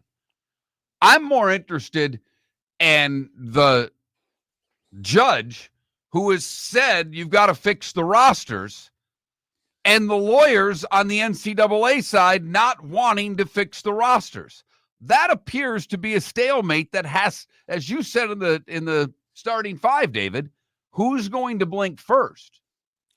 So the federal judge, Claudia Wilkin, has been emphatic, and a week or so ago said to both sides that are trying to come up with this negotiated solution, listen, we got a problem. Your guys' solution is going to send hundreds of athletes who currently have scholarships and currently have places to play, and they ain't going to have scholarships, and they ain't going to be allowed to walk on, and they ain't going to be able to play sports. That's unacceptable to me.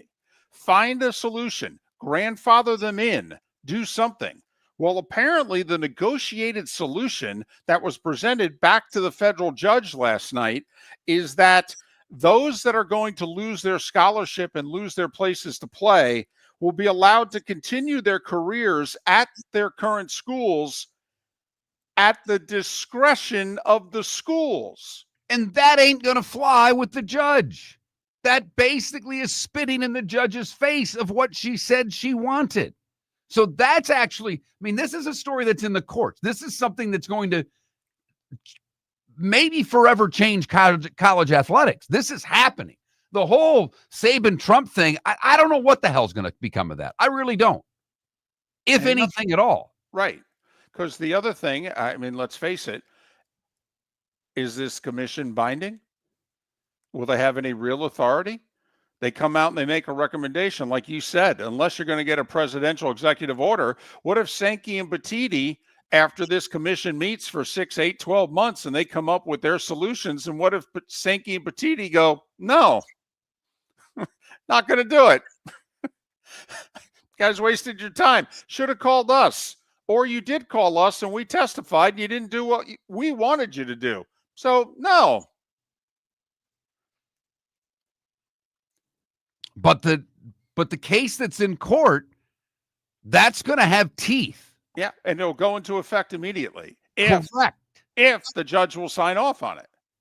Now, we think this compromise negotiated settlement will end up getting challenged in court and eventually get overturned. But it's probably going to take 3 to 5 years. But at least it would be the new law of the land for most of the rest of the decade. And ultimately, and I see a lot of people in the Twitch chat room, and I see it on the text line at 21,000, is that the pay for play is one thing, the portal is another. And I hate to break it to you, there's nothing about this ruling. There's nothing out there that's slowing the portal down. If anything, the portal is getting more power when you're telling kids that play JUCO they get another year of eligibility. Yeah, I don't think there's anything in this negotiated settlement about the portal. Not a damn thing. Miller and Moulton. Ray Fittipaldo, the Steelers' perspective on why they bailed on George Pickens. For over 50 years, the Nolan family has been dedicated to protecting local families. Nolan Family Insurance is a second-generation independent agency that specializes in home, flood, auto, and boat insurance. They take the time needed to explain your coverage options and answer your questions so you can make an informed decision that's right for you. If you're looking for an agency that treats you like family, call 941-639-1122 or go to nolanagency.com. That's 941-639-1122. or nolanagency.com. American Paint Supplies, for nearly 30 years, is your one-stop shop for all your coating needs. If you are a designer, a contractor, a professional painter, or a weekend warrior, American Paint Supplies is the place where experts go to get expert solutions. At 6100 Shirley Street in Naples off of Pine Ridge, American Paint Supplies delivers the best solutions with the best products with the best support. Meet Gene and his team today at American Paint Supplies. Call 239-566-2700. That's 566-2700 or online at AmericanPaintSupplies.net. Wine glasses never fall over until you get a brand new rug. Oh, no. Ketchup bottles act normal till you're wearing a new shirt. Oh, you kidding me? And rocks slide peacefully on the road till the day you get a brand new windshield. Then they fly up off the road and attack without mercy. That's why new windshields from Glass Doctor come with our windshield protection plan. Unlimited repairs and one replacement for 12 months. Don't just fix it, protect it. Glass Doctor. A neighborly company. Mark Miller for Molly Maid. Why Molly Maid, you ask?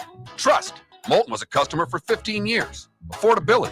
Didn't I just say Moulton was a customer for 15 years? Worry-free services. Our professional house cleaners are fully insured and a 24-hour warranty. Call Molly Maids today at 239-774-5839. That's 239-774-5839 or online at mollymaid.com/FTMYERS. That's mollymaid.com/FTMYERS. This is Miller and Moulton.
Why would they agree to not use the portal, Nix?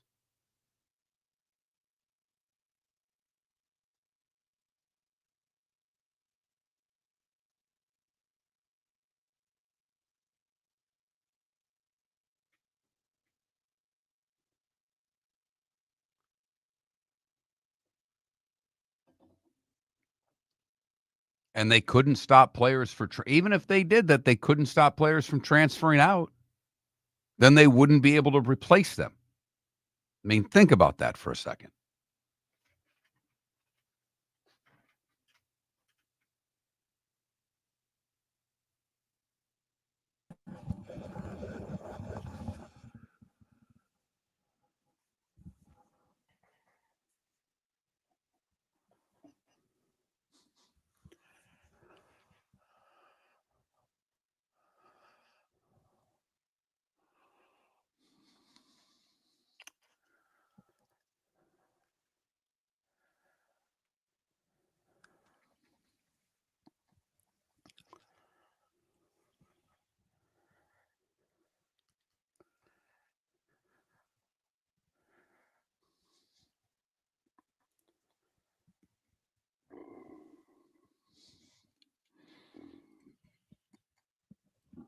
Excuse me.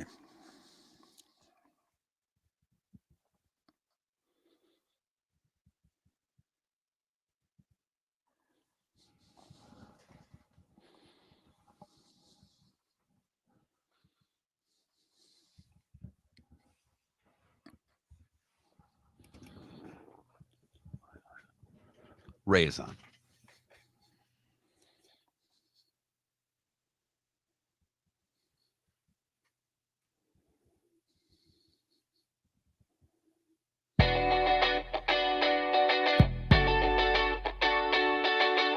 You're listening to Miller and Moulton. And now, here's Mark Miller and David Moulton. 22 minutes until the top of the hour. Armando Velez will join us then. He covers the Panthers, and they're down 0-2, just like the Celtics are down 2-0. The two defending champions in an 0-2 hole. Which one of them has the best chance to come back and win their respective series, the Celtics or the Panthers? That's one of our two poll questions. Right now, 54% of you say the Panthers have the better chance. Meanwhile, it was 139 years ago that the first Coca-Cola was served. What's your favorite cola, Coke or Pepsi? Vote accordingly. Right now, Coke with a 70-30 lead. Ray Fittipaldo covers the Steelers for the Pittsburgh Post-Gazette.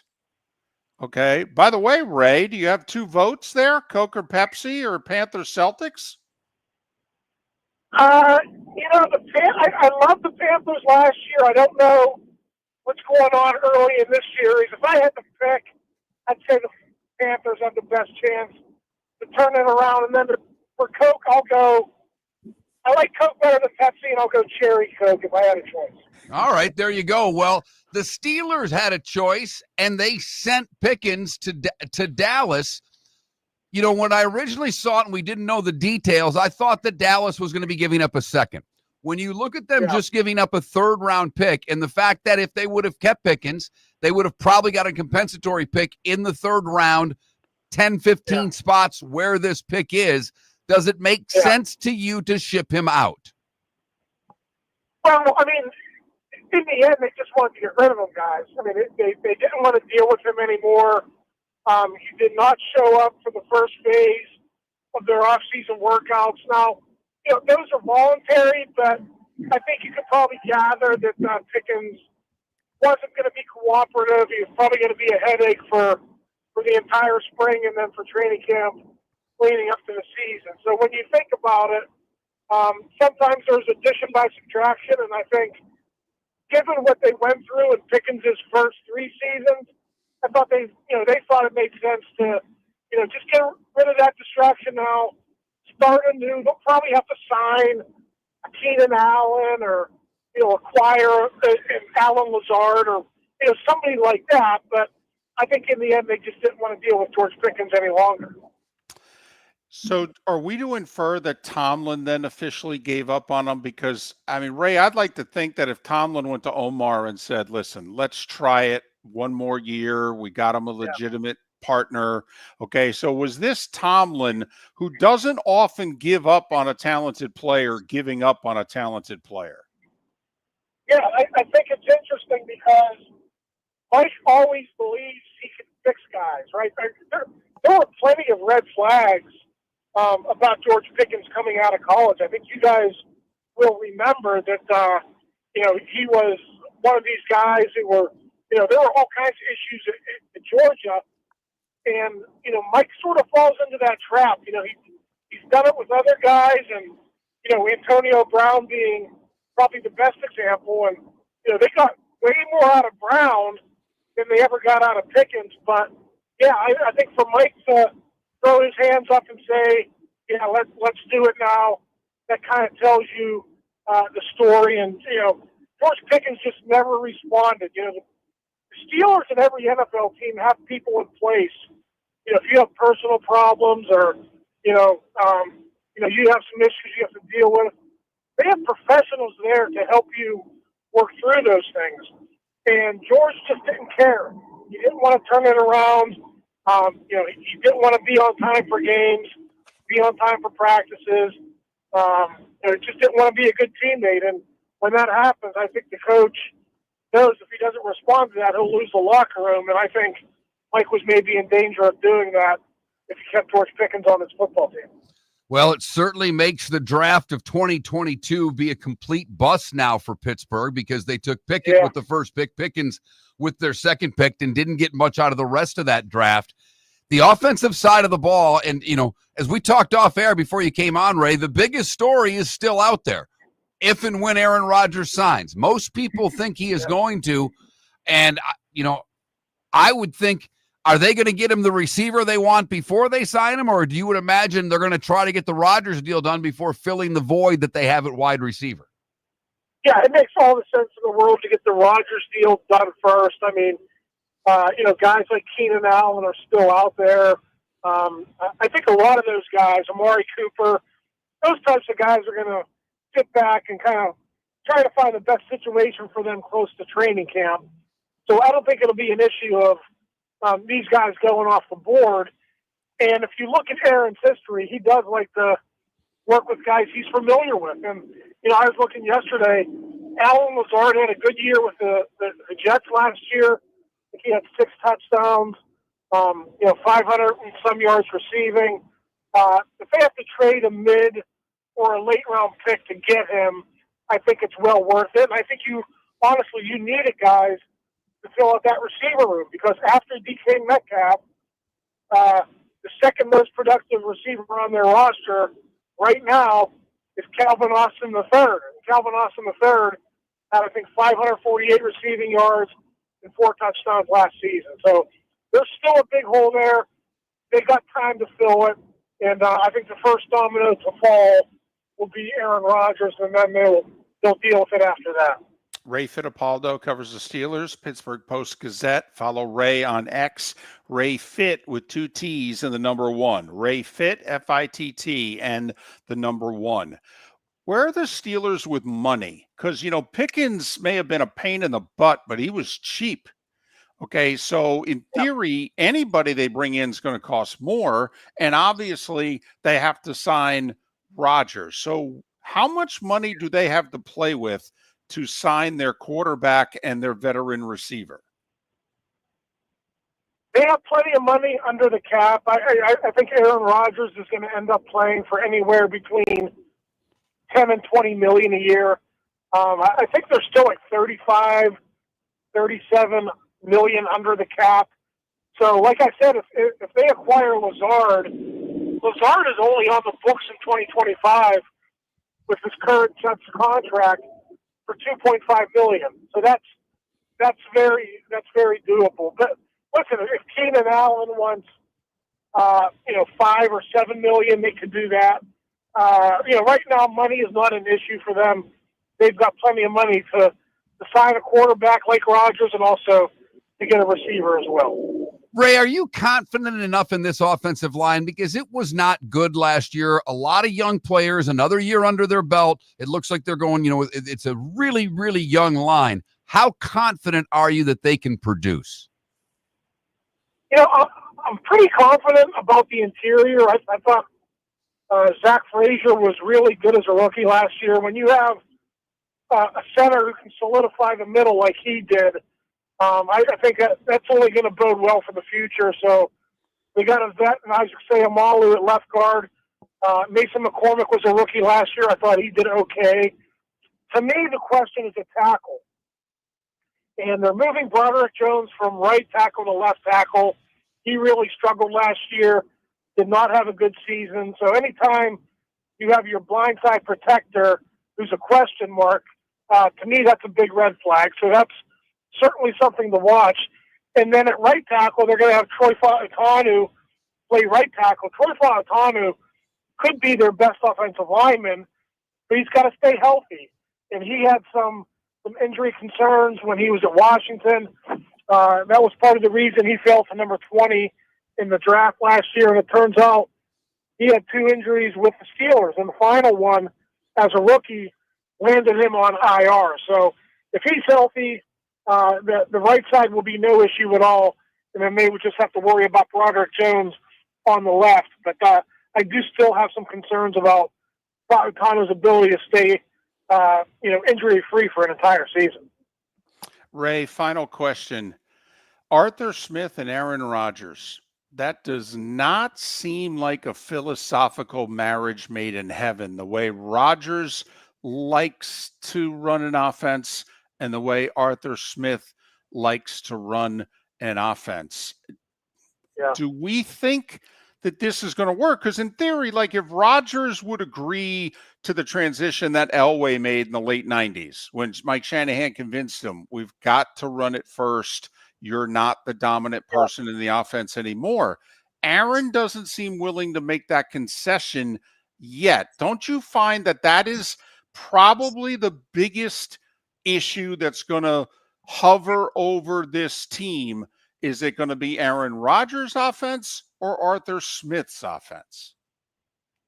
Yeah, that's interesting that you bring that up, because last season you had another veteran Super Bowl winning quarterback, and Arthur wouldn't cede control to him. There were some storylines about Wilson not really being able to audible into plays that he wanted. So you would have to imagine, like, even I have great respect for Russell Wilson, but Aaron Rodgers is a 4-time MVP. I think there is a difference there. So I would imagine that Arthur would cede more control to Aaron.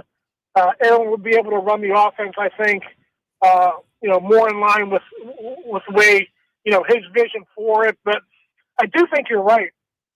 I think you got a 41-year-old quarterback who's at the end of his career. There is that John Elway blueprint. You get a great running game. You play action pass off of it. Rodgers is great at play action passing. And if you can do that, I think the offense would have a chance to be really, really good. But as you point out, Aaron would have to buy into that. And, we'll see if he does that. But I do think potentially that could be a good marriage between Smith and Rodgers. I just think, like you said, the offensive line and the running game has to produce as well.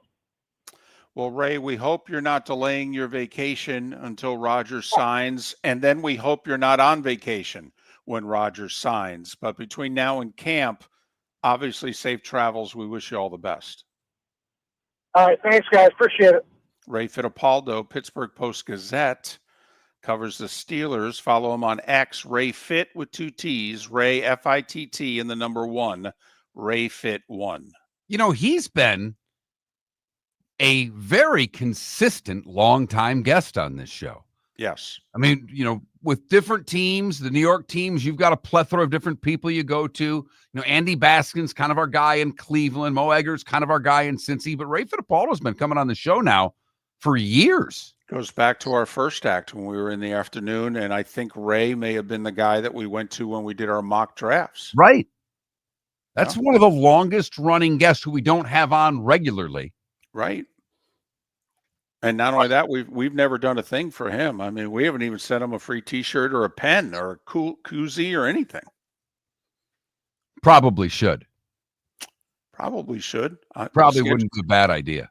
Schedule comes out next week. If I'm going to Pittsburgh, there's a few people in which I've kind of made mental notes of. I may have to bring some stash, do a little something, find them in the press box before the game and go, hey, by the way, this is one of the faces that you're talking to here.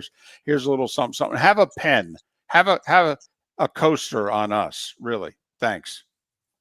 A pen or a coaster. Huh? Now, it won't be our pen or coaster because we don't have any. But remember that law firm. Okay, the John Webb legal firm in Fort Myers sent me like 200 pens. I think I'm just going to bring them with me on the road and just start handing them out. Miller and Moulton. It's amazing that we even have guests on this show. This show is the little engine that could, man. I mean, all I was thinking is like, we could probably afford a few Amazon gift cards and just say, here's a $50 Amazon card. Thanks for coming on. Moulton goes with a pen from a law firm that doesn't even sponsor the damn show. Now, I'll gladly reach into our fund. I mean, we've got, 30, 40, $50 saved up. Right. I mean, since that last doubleheader split, we've almost doubled what we had, David. I mean, here's a $10 to Starbucks, get yourself a venti. Okay. You gave us 12 years of guest service on the show. Here's a venti. Thanks. We appreciate it. We've got a couple of poll questions up today. Which team down 2-0 has the best chance to come back and win the series? The Florida Panthers or the Boston Celtics? Right now, 57% of you say the Florida Panthers will come back. Obviously, they are coming home. The Celtics going on the road for games 3 and 4 against the Knicks. And the first Coca-Cola was served today in Atlanta, Georgia in 1886. What's your favorite cola? Pepsi-Cola or Coca-Cola? Coca-Cola getting 75% of the vote. Go to that, Mark Miller, the David Moulton, Miller_Moulton on X. Armando Velez to talk about the Panthers getting into the 2-0 hole, and then can they get themselves out of it? And we just talked the Steelers angle to the Pickens trade.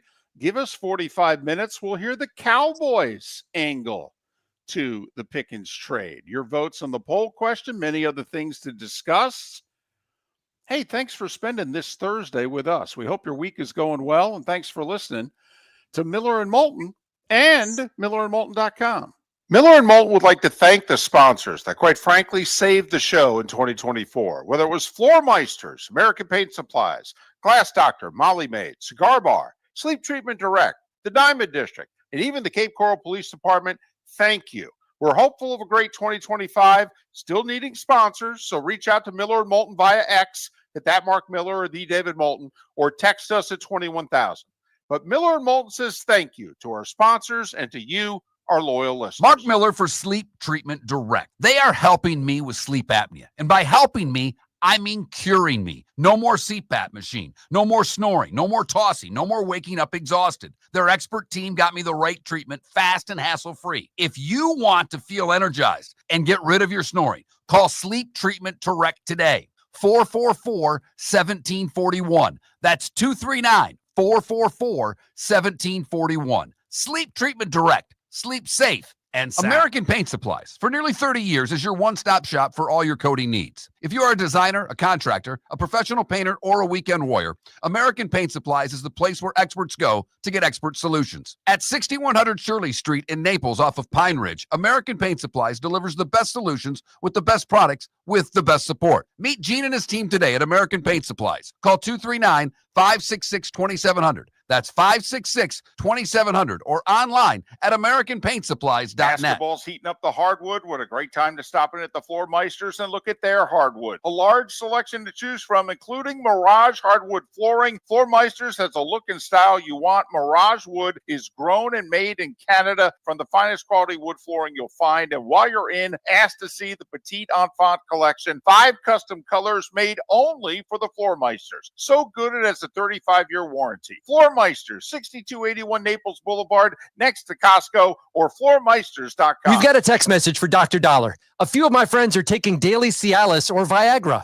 What are the benefits and how much does it cost? Great question. Cialis, tadalafil, and Viagra, sildenafil are game changer for men who want better performance, stamina, and confidence. They improve blood flow, support long-lasting performance, and help you feel like yourself again. And the best part, at Revitalize Clinic, we make it affordable. Less than $1 per pill. No overpriced prescription, no hassle, just real results, American-made, at the best prices in town. Plus, with early hours starting at 5:30 in the morning, we fit your schedule. Take control of your health today. Call Revitalize Clinic at 239-277-5770. Visit revitalizelounge.com or text Dr. Dollar directly at 239-980-2302. That's 239-980-2302.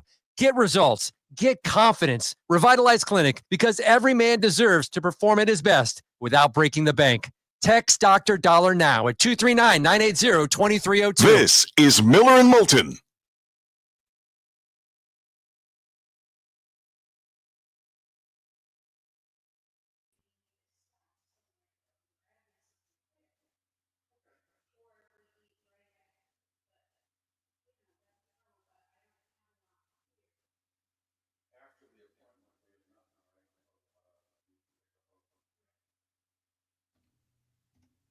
I do love how you guys get going on your own thing and then tell us things in the Twitch chat room that we actually said on air. It's one of my favorite things about the show. That'd be awesome. Don't skip on the peanut butter either.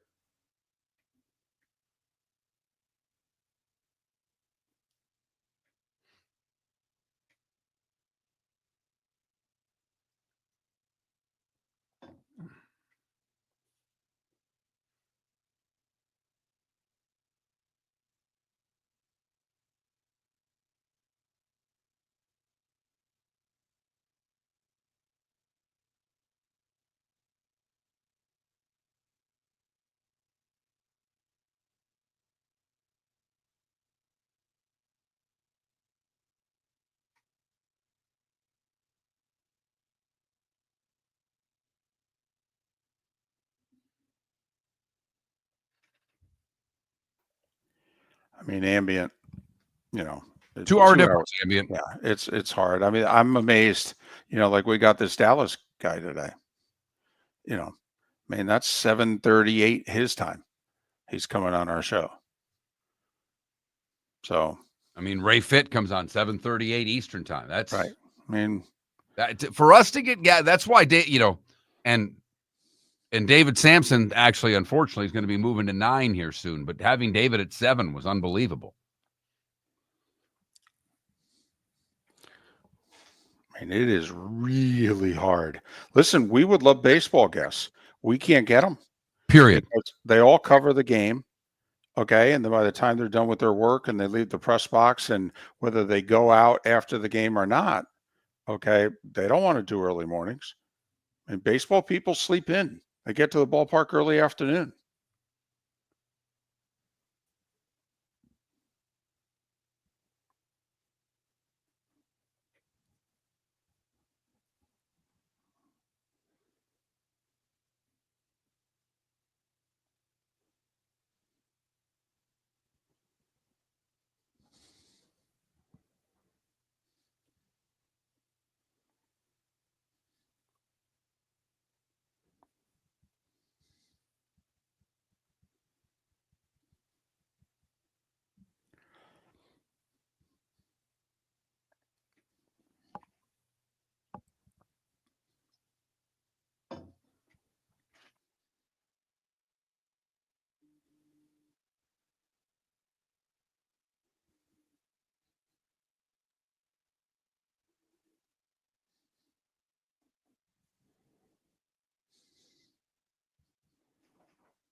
Armando is on.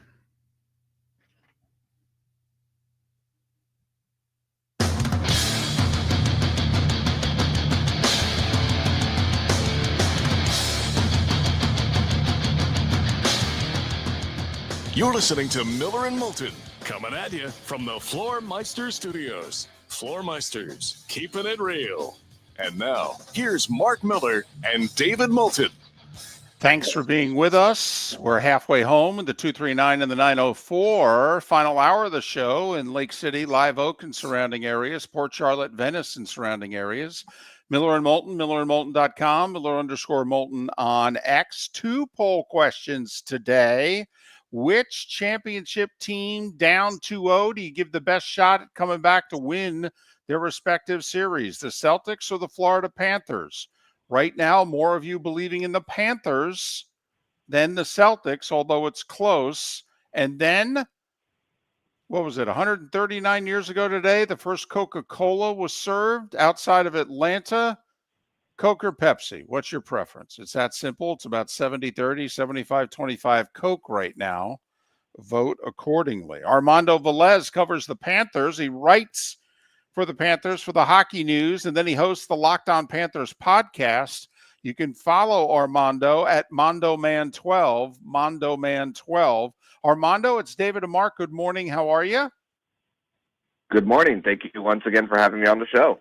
Well, it's our pleasure. Okay, let's give the Leafs some credit here. What have the Leafs done that outside of maybe 1 or 2 times at Edmonton last year in the finals that no one's really done to the Panthers in the last 6 playoff series? What are they doing effectively that Florida's really struggling with?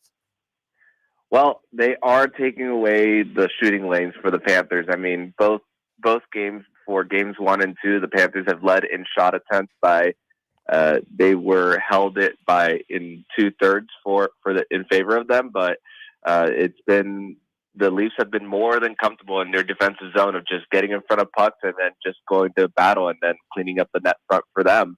And whenever the Panthers are trying to keep plays in the offensive zone, sometimes they'll miss the puck at the blue line or take an irresponsible pinch, and then it leads to a breakaway sometimes. I mean, 5 of the 9 goals for the Leafs throughout the series have been off of rush chances for them. So that's something that needs to be cleaned up for the Panthers here. I mean, it's tough when you're going into a road environment with a new coach with the Leafs, all the drama that happened between games 1 and 2. But credit to the Leafs. They played like a mature group for them after everything. So they didn't. The Panthers are the type of team that wants to bait you into things, and the Leafs didn't bite at all. And they did not. And the Leafs did something last night that the Panthers have been great at stopping. The Leafs scored. Both teams had a power play goal, but the Leafs were able to get one to answer back. And it seemed as if throughout the game that Toronto was really there to answer the bell, whether it was hitting, whether it was winning the battles to loose pucks. I've thought so far in 2 games, Toronto's done a tremendous job of winning the 50-50 puck battles, if you know what I mean. And that, I don't know if that's just execution, if it's will, if it's luck. I'm not sure what it is, but right now it seems that Toronto is doing a better job to me of winning the little battles in the game. Would you agree with that assessment? Yeah, absolutely. They are doing a few things for them to get the loose pucks, and for them as well. It's been their ability to also support the puck as well, for having a teammate nearby, so that if there's an extra checker that's coming for the Panthers, they have the support there to quickly get it out of the zone, because the Panthers feed off of their forecheck and to create off-script plays in order to get their scoring opportunities. So that's been the big issue. The big issue for the Panthers is not being able to establish their forecheck. And with the Toronto Maple Leafs meeting the Panthers right at the blue line as they were trying to gain the zone, they are the first team back a lot of times to get the puck and then just quickly out, and then it affects the Panthers' opportunity to just get in on it. So that's been a big issue for the Panthers through the 2 games. Well, and we're talking Florida Panthers with Armando Velez, the Hockey News, and host of, and I'm sorry it escapes me here, the Locked On Panthers podcast. Follow Armando on X at MondoMan12, MondoMan12. So the Panthers were down 2-1 in the conference finals to the Rangers. Obviously, they adjusted. They did fine. They had to make an adjustment after losing 3 straight to Edmonton. We all know about coming back. This whole run started down 3-1 against Boston. So this core is not going to panic. Okay, but what is it, one or two things that you can point to right now that they need to fix, or else they're going to lose?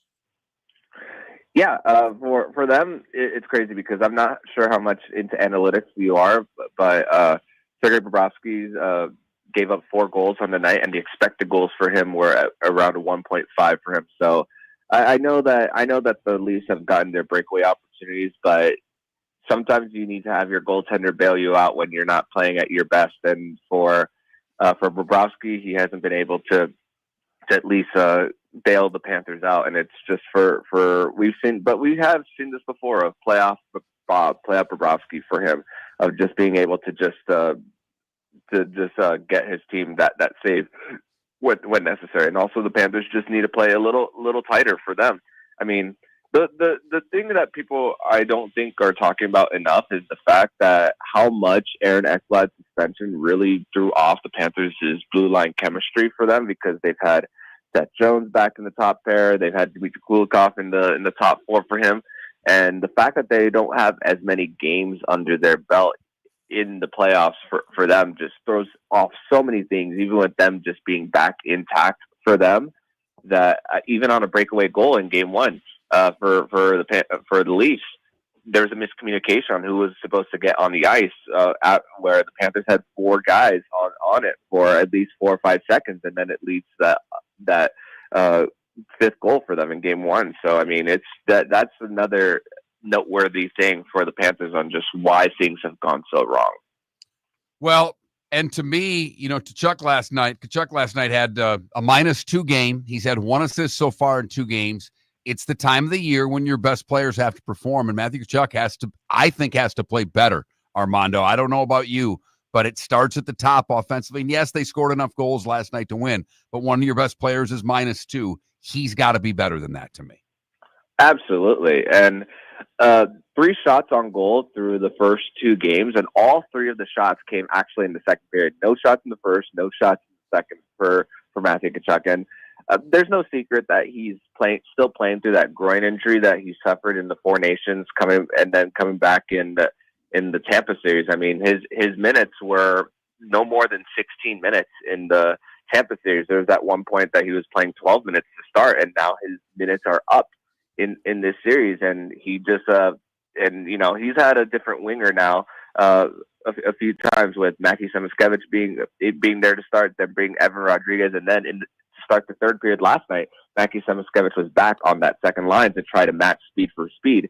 And the thing is, Matthew Tkachuk's not the fastest skater for him. He's more of which also goes to show how he fits in the Florida Panthers style, but of play for him. But matching the opposition with the Toronto Maple Leafs, he's not going to be that guy who's going to take it on the breakaway. He's going to have to get in the net front and bother the opposing goaltenders and the guys from the Leafs for them. But it doesn't seem to be working at this point in time. So he's going to have a little bit of a takeover. And another player that I want to point to is Carter Hagee, who is up there in 30 goal, 40 goal seasons for him. But it was almost a 15 goal drop off for him from last regular season to this regular season. He had a great opportunity last night that he just flat out missed the net for him. And we've seen him come clutch in multiple situations, and it just hasn't come for him. So that's another player that I have a little bit of concern for the Panthers. And it's crazy because they score 7 goals in 2 games. That's usually good enough to win. But the fact that even in the clutch for the Panthers, even though they've dominated possession in the last 5 minutes in both games 1 and 2, they haven't been able to get that goal to like at least send it to overtime. Well, they may have dominated the last 5 minutes of both games, but the first 55 minutes, they're losing every faceoff. They lost 60% of faceoffs in game one. They lost 63% of the faceoffs last night. The Panthers are used to winning faceoffs. They controlled the important faceoffs in the Tampa Bay series. All right, this is, to me, one of the biggest surprises of this series, that outside of Barkov, they can't win a faceoff.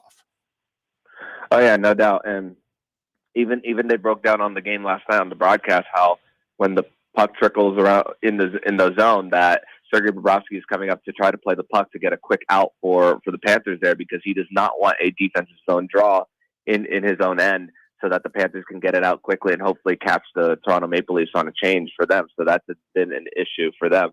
And I mean, it doesn't help whenever offensive zone draws for the Panthers, and then with how the Leafs are just once again quickly getting the puck out of their own end, and the Panthers aren't able to get back on their forecheck. So the faceoffs are a very important part of the game for the Panthers, and just getting their opportunities to just establish what makes them successful for them. So. Yeah, Barkov's doing his part. He got a goal last night on the power play, but the rest of the lineup. I mean, the biggest encouragement for the Panthers is the fact that their third line is scoring. But you know, the third lines help you win cups. But if your top six is being neutralized there, it's not gonna help you in order to get past this Leafs team. They're not. I mean, they got 5 goals from their blue line in the last series for them, but whenever that is also being eliminated, you know that's not a long-term way of winning for the Panthers. They got to get that top 6 going. Armando Velez covers the Florida Panthers for the Hockey News, and he hosts the Locked On Panthers podcast. Make sure you listen. Panthers down 2-0, returning home. Also follow Armando on X at MondoMan12, MANDOMAN, the number 12. Armando, thanks for making time for us. Safe travels, and hopefully we can talk next week when the Panthers are back in it. Absolutely. Thank you for having me. Armando Velez, Hockey News, Locked On Panthers podcast, joining us, talking a little Panthers. Panthers and Celtics, the two defending champs, both down 2-0 in the second round. Boston heading on the road, Panthers heading home. Which team do you give a better chance to come back and win their respective series? I thought Armando made a great point. The third line, the Marchand line, has been great. But if you're not getting it from your top 6, you're not going to win the series. They're getting the scoring from the other places enough to win. Now, I'll be curious coming back home. Can they match lines a little differently to free up to Tkachuk a little bit more for some opportunities? Because 1 assist and -2 so far isn't going to get it done for Florida. Miller and Moulton. For over 50 years, the Nolan family has been dedicated to protecting local families. Nolan Family Insurance is a second-generation independent agency that specializes in home, flood, auto, and boat insurance. They take the time needed to explain your coverage options and answer your questions so you can make an informed decision that's right for you. If you're looking for an agency that treats you like family, call 941-639-1122 or go to NolanAgency.com. That's 941-639-1122 or NolanAgency.com. Basketball's heating up the hardwood. What a great time to stop in at the Floor Meisters and look at their hardwood. A large selection to choose from, including Mirage hardwood flooring. Floor Meisters has a look and style you want. Mirage wood is grown and made in Canada from the finest quality wood flooring you'll find. And while you're in, ask to see the Petite Enfant collection. 5 custom colors made only for the Floor Meisters. So good it has a 35-year warranty. Floor Meisters, 6281 Naples Boulevard, next to Costco, or floormeisters.com. American Paint Supplies, for nearly 30 years, is your one-stop shop for all your coating needs. If you are a designer, a contractor, a professional painter, or a weekend warrior, American Paint Supplies is the place where experts go to get expert solutions. At 6100 Shirley Street in Naples off of Pine Ridge, American Paint Supplies delivers the best solutions with the best products with the best support. Meet Gene and his team today at American Paint Supplies. Call 239-566-2700. That's 566-2700 or online at AmericanPaintSupplies.net. Whether you're chasing peak performance, reigniting intimacy, or simply want to feel your best, Game Day Men's Health creates customized game plans to optimize your health. Call 239-427-3441 for our Bonita Springs and Naples location to set up your free testosterone test and consultation. Mention Miller Moulton Radio Show for 10% off your service. Find your maximum self with Game Day Men's Health, Bonita Springs and Naples, Florida. Call 239-427-3441 today. This is Miller and Moulton.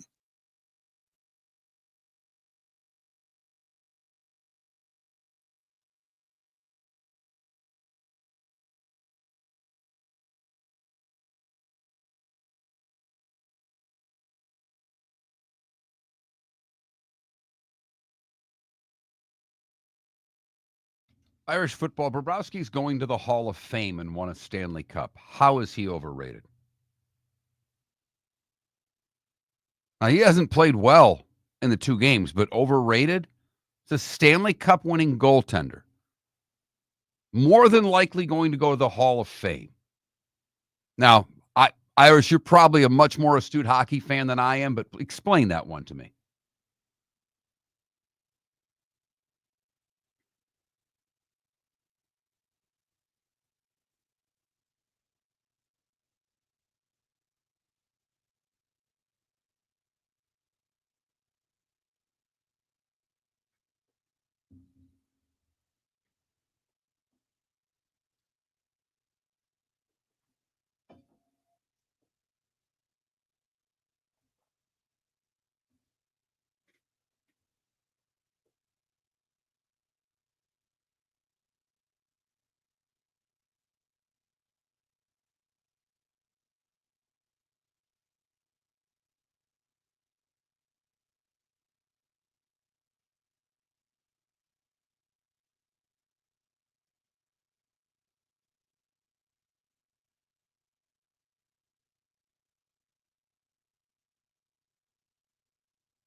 Okay, you answered with bringing up another thing. I said, why is he overrated? And you just said Darcy Kemper won a ring with the Avs and he was overrated. What the F does that have to do with Sergei Bobrovsky?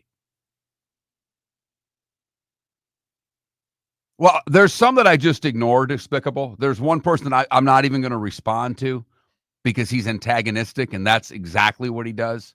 He came on the show and attacked Ambient, didn't listen to a thing that had been said, and just attacked.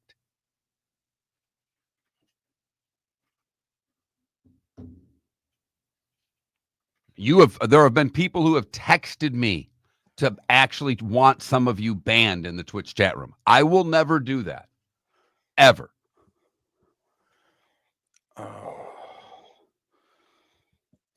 But I mean, I guess some of you just get up and say, hey, I'm going to try to make someone else's life crappier today.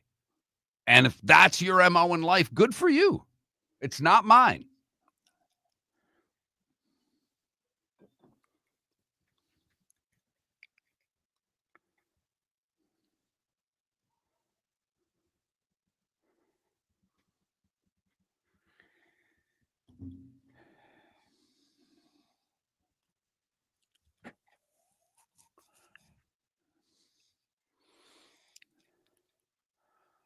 He is, but he hasn't played like one so far in this series.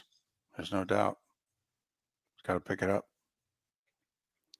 No, but it started because Irish said he's overrated. It's a guy that's won a cup and he's going to the Hall of Fame. Not being a jerk here, David. You're jumping in. I am amazed at Irish football, who apparently now is a hockey expert, and is telling me that Sergei Bobrovsky's overrated. I don't know. A couple of Vezinas and a cup. Thank you. He's going to the Hall of Fame. He is. He is. By the way, last year in the playoffs, the overrated guy had a 2.32 goals against and a 91 save percentage with 2 shutouts.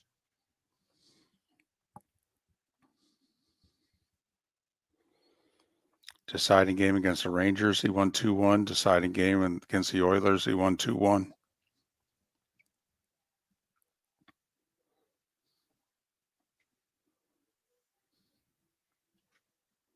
lot of people in Pittsburgh would argue with you, Canada Relief. They got rid of him, and we're never the same.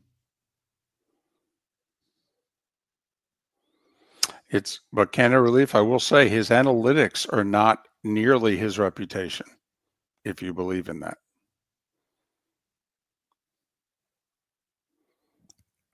Well, I mean, you're saying Patrick Waugh and Brodeur compared to Marc-Andre Fleury. I mean, okay, Sandy Koufax and Bob Gibson are better than Tyler Skubal. I mean, come on. Welcome back to Miller and Moulton. Text the guys what's in your mind at 21,000. That's 21000. And now, here's David Moulton. 21 minutes past the hour. A fun, lively show today. Great stuff to kick around. The sports world continues to deliver. A couple of fun poll questions. Not one, but both champions in 2-0 holes. Panthers in the NHL, the Celtics in the NBA. Which one of them do you think has the best chance to rally from down 2-0? I voted Celtics. So did you, right? I believe Mark did as well. Yes, okay, I did. Although the majority of you think the Panthers right now have the best chance to come back from the 2-0 deficit. That Mark Miller, the David Moulton, Miller_Moulton on X. And then Miller and Moulton disagree on Coke or Pepsi. Today is the 139th anniversary of the first Coca-Cola ever served. And so which cola do you prefer, Pepsi Cola or Coca-Cola? 70+% of you prefer Coca-Cola. Vote accordingly. Yes, Mother Moulton. Coca-Cola is better than Pepsi-Cola. I will die on that hill. Yeah, well, there are more that will die with you than will die on my hill. I voted for Pepsi, and you vote accordingly. But those are just some of the stories that are out there. The George Pickens trade between the Steelers and the Cowboys, Jags cutting Gabe Davis, this NCAA settlement, the poker game continues between the judge and the lawyers for both sides. Everything that went on in baseball yesterday.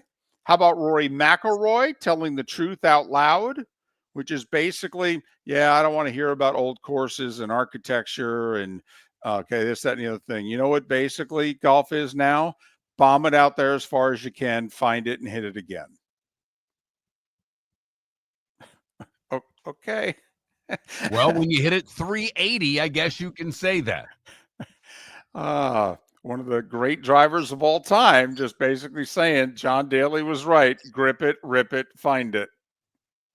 By the way, got a great text from Chris, who happens to be one of the guys that works at American Paint Supplies. And right after we had Ray Fittipaldo on and he went Cherry Coke, American Paint Supplies did say they would throw in a Cherry Coke Slurpee on our behalf for Ray Fitt for being a guest on the show. Well, it's good to know then. It's good to know when I see him in the press box during this upcoming season. Listen, okay, this Starbucks thing's from us. Now, the good folks at American Paint Supply who sponsor our hotline, they'd like to give you this Cherry Coke Slurpee. Exactly. Going all out. That's what we do here on Miller and Moulton. No doubt. The Utah Hockey Club came up with a name. They're the Mammoth. By the way, singular, not the Mammoths, the Mammoth. Okay? And their uniforms are kind of cool. Not going to lie. They're not the Kraken, but I think they're in the area code. The head of a mammoth with a curved tusk coming out of it. And I like the colors also. Navy blue, the dominant color. Light gray, little white. I like it. So the Utah Mammoth, that will be their name now going forward. And we, of course, believe that they have no choice. There's only one name possible for the mascot. Wooly. Absolutely. I do like the logo. I think they did a good job with the logo. And I was one that never had a problem with them coming out with Utah Hockey Club. I was like, that's fine. I think Yeti made a horrible mistake claiming copyright infringement on the Utah Hockey Club. Totally. Why wouldn't you want a professional sports team named after, yes, it's the creature and all that, but a cooler that you sell, that one of the most popular coolers on the planet. How could they not just use it to form a partnership for free? How about they say, listen, if we say no, you're screwed. So how about this? How about we do a 10, 20-year partnership? We let you use the name, but obviously we're a sponsor. Okay. I'll tell you what, we'll pay you $1. Okay. We'll be on the books for $1, but we're a sponsor. We gave you the name. Okay. Here's $1. And yeah, use us. Go nuts. And we get to use you, by the way. Right. Now, I'm all for it, but I'm fine with Mammoth. I liked Yeti better, but the Utah Mammoth's a good name. Good for them. Finally got it done. They had they had the perfect first year. They really did. You know, Vegas set expectations incredibly high. You mean going to the finals year one? Right. And Utah, coming from Arizona, had a really good year. Challenged for a playoff spot. They did. Had a nice run of, a couple streaks of winning several games out of several games. And they had good crowds. The players were into playing there. The fans were into it. And they gave them just enough. Right. Yep. Just enough. I will say the hockey team, I think, is benefiting from the fact that the Utah Jazz have sucked for quite a while now. I mean, the Jazz have had a bad, half decade. And so the hockey team now looks like a really good product in comparison to the basketball team, which obviously they have many more basketball fans than they have hockey fans. But I think the hockey team's looking good, Mark.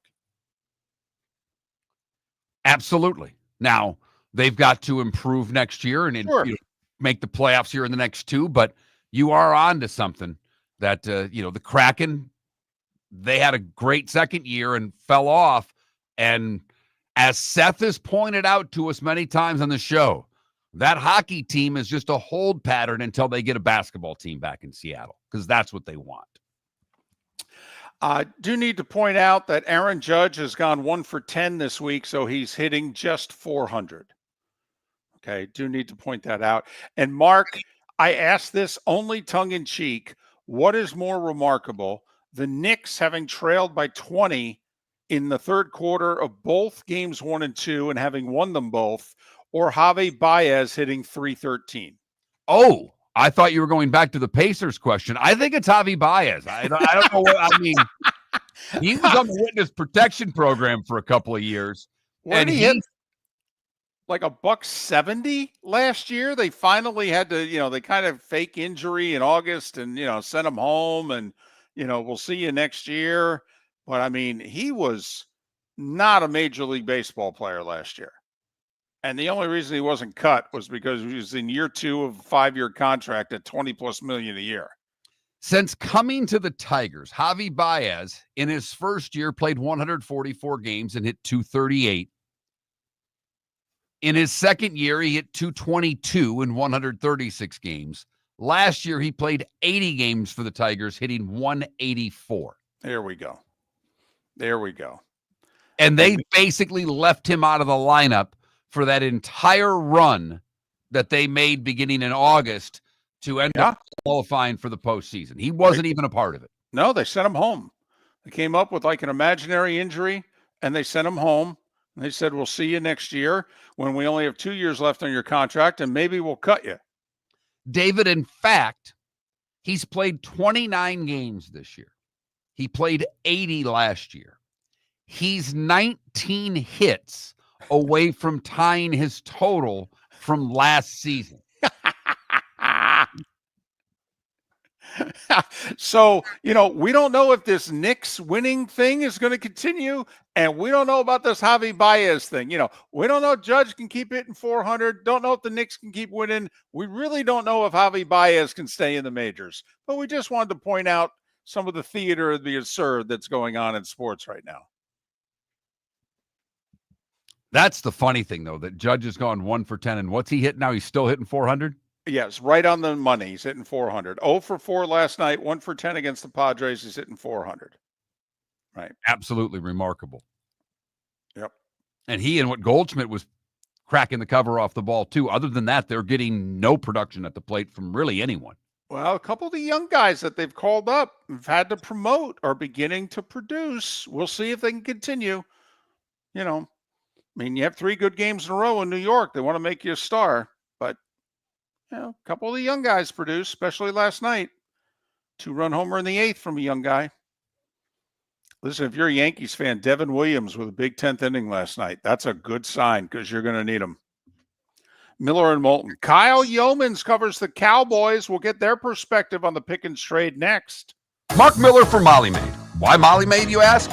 Trust. Moulton was a customer for 15 years. Affordability. Didn't I just say Moulton was a customer for 15 years? Worry-free services. Our professional house cleaners are fully insured and a 24-hour warranty. Call Molly Maids today at 239-774-5839. That's 239-774-5839 or online at mollymaid.com/FTMYERS. That's mollymaid.com/FTMYERS. Mark Miller for Sleep Treatment Direct. They are helping me with sleep apnea. And by helping me, I mean curing me. No more CPAP machine. No more snoring. No more tossing. No more waking up exhausted. Their expert team got me the right treatment, fast and hassle-free. If you want to feel energized and get rid of your snoring, call Sleep Treatment Direct today.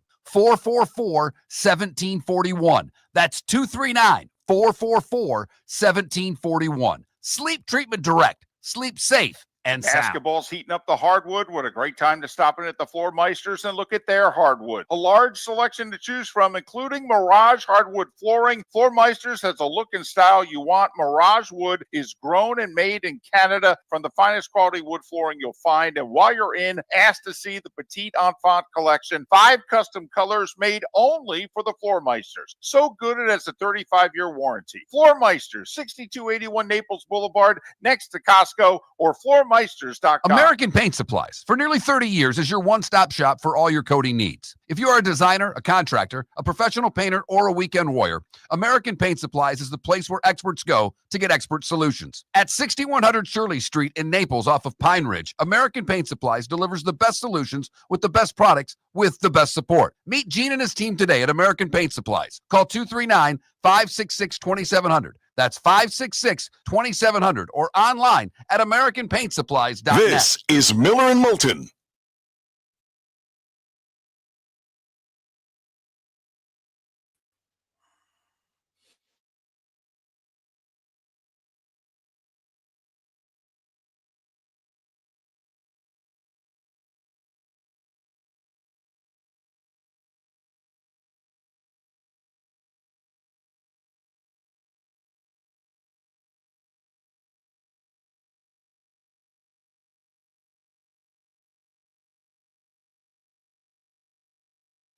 I could be wrong. I've never heard of a fighting conch being a snail, but a conch is a shell. And I've never heard of a fighting conch shell, although there very well could be one. I used to do science projects when I was a kid of shells that I got in Marco Island. And I don't remember a fighting conch, but there very well could be. Now I've got to check. Yeah, there is a fighting conch. Now I got to look. Yep, okay.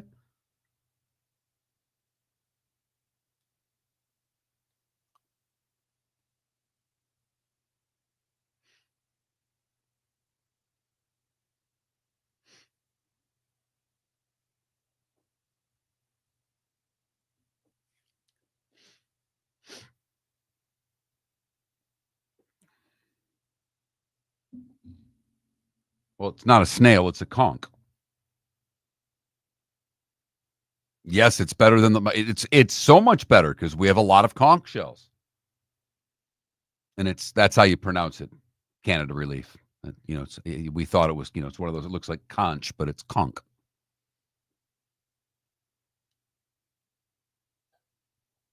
Bahamas are big for the conch sandwich. Delicious.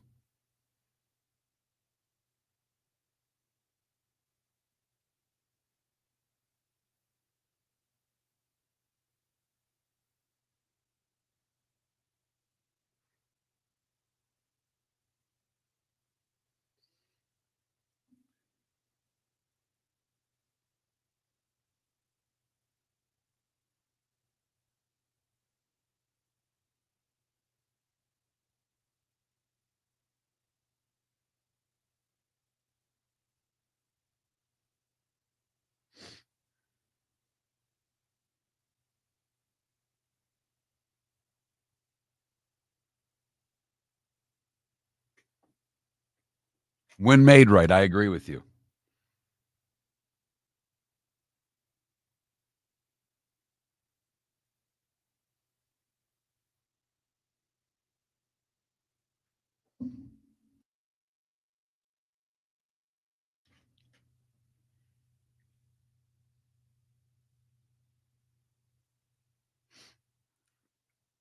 I will say, Michael, in full discretion, I took the pizza home. Most pizzas just don't travel well, but literally came right out of the oven when I was there. Not a long drive, but I do want to go back and eat it there. Plus some other things on their menu looked good. I was amazed. We go to the place next door all the time, but I'd never been in there. It's incredibly clean, and they did a really good job in a small space to get that many tables in there and not feel like you're on top of one another.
He is on.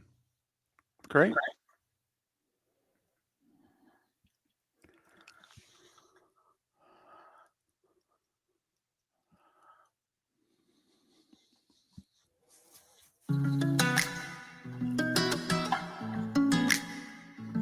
Welcome back to Miller and Moulton. Text the guys what's in your mind at 21,000.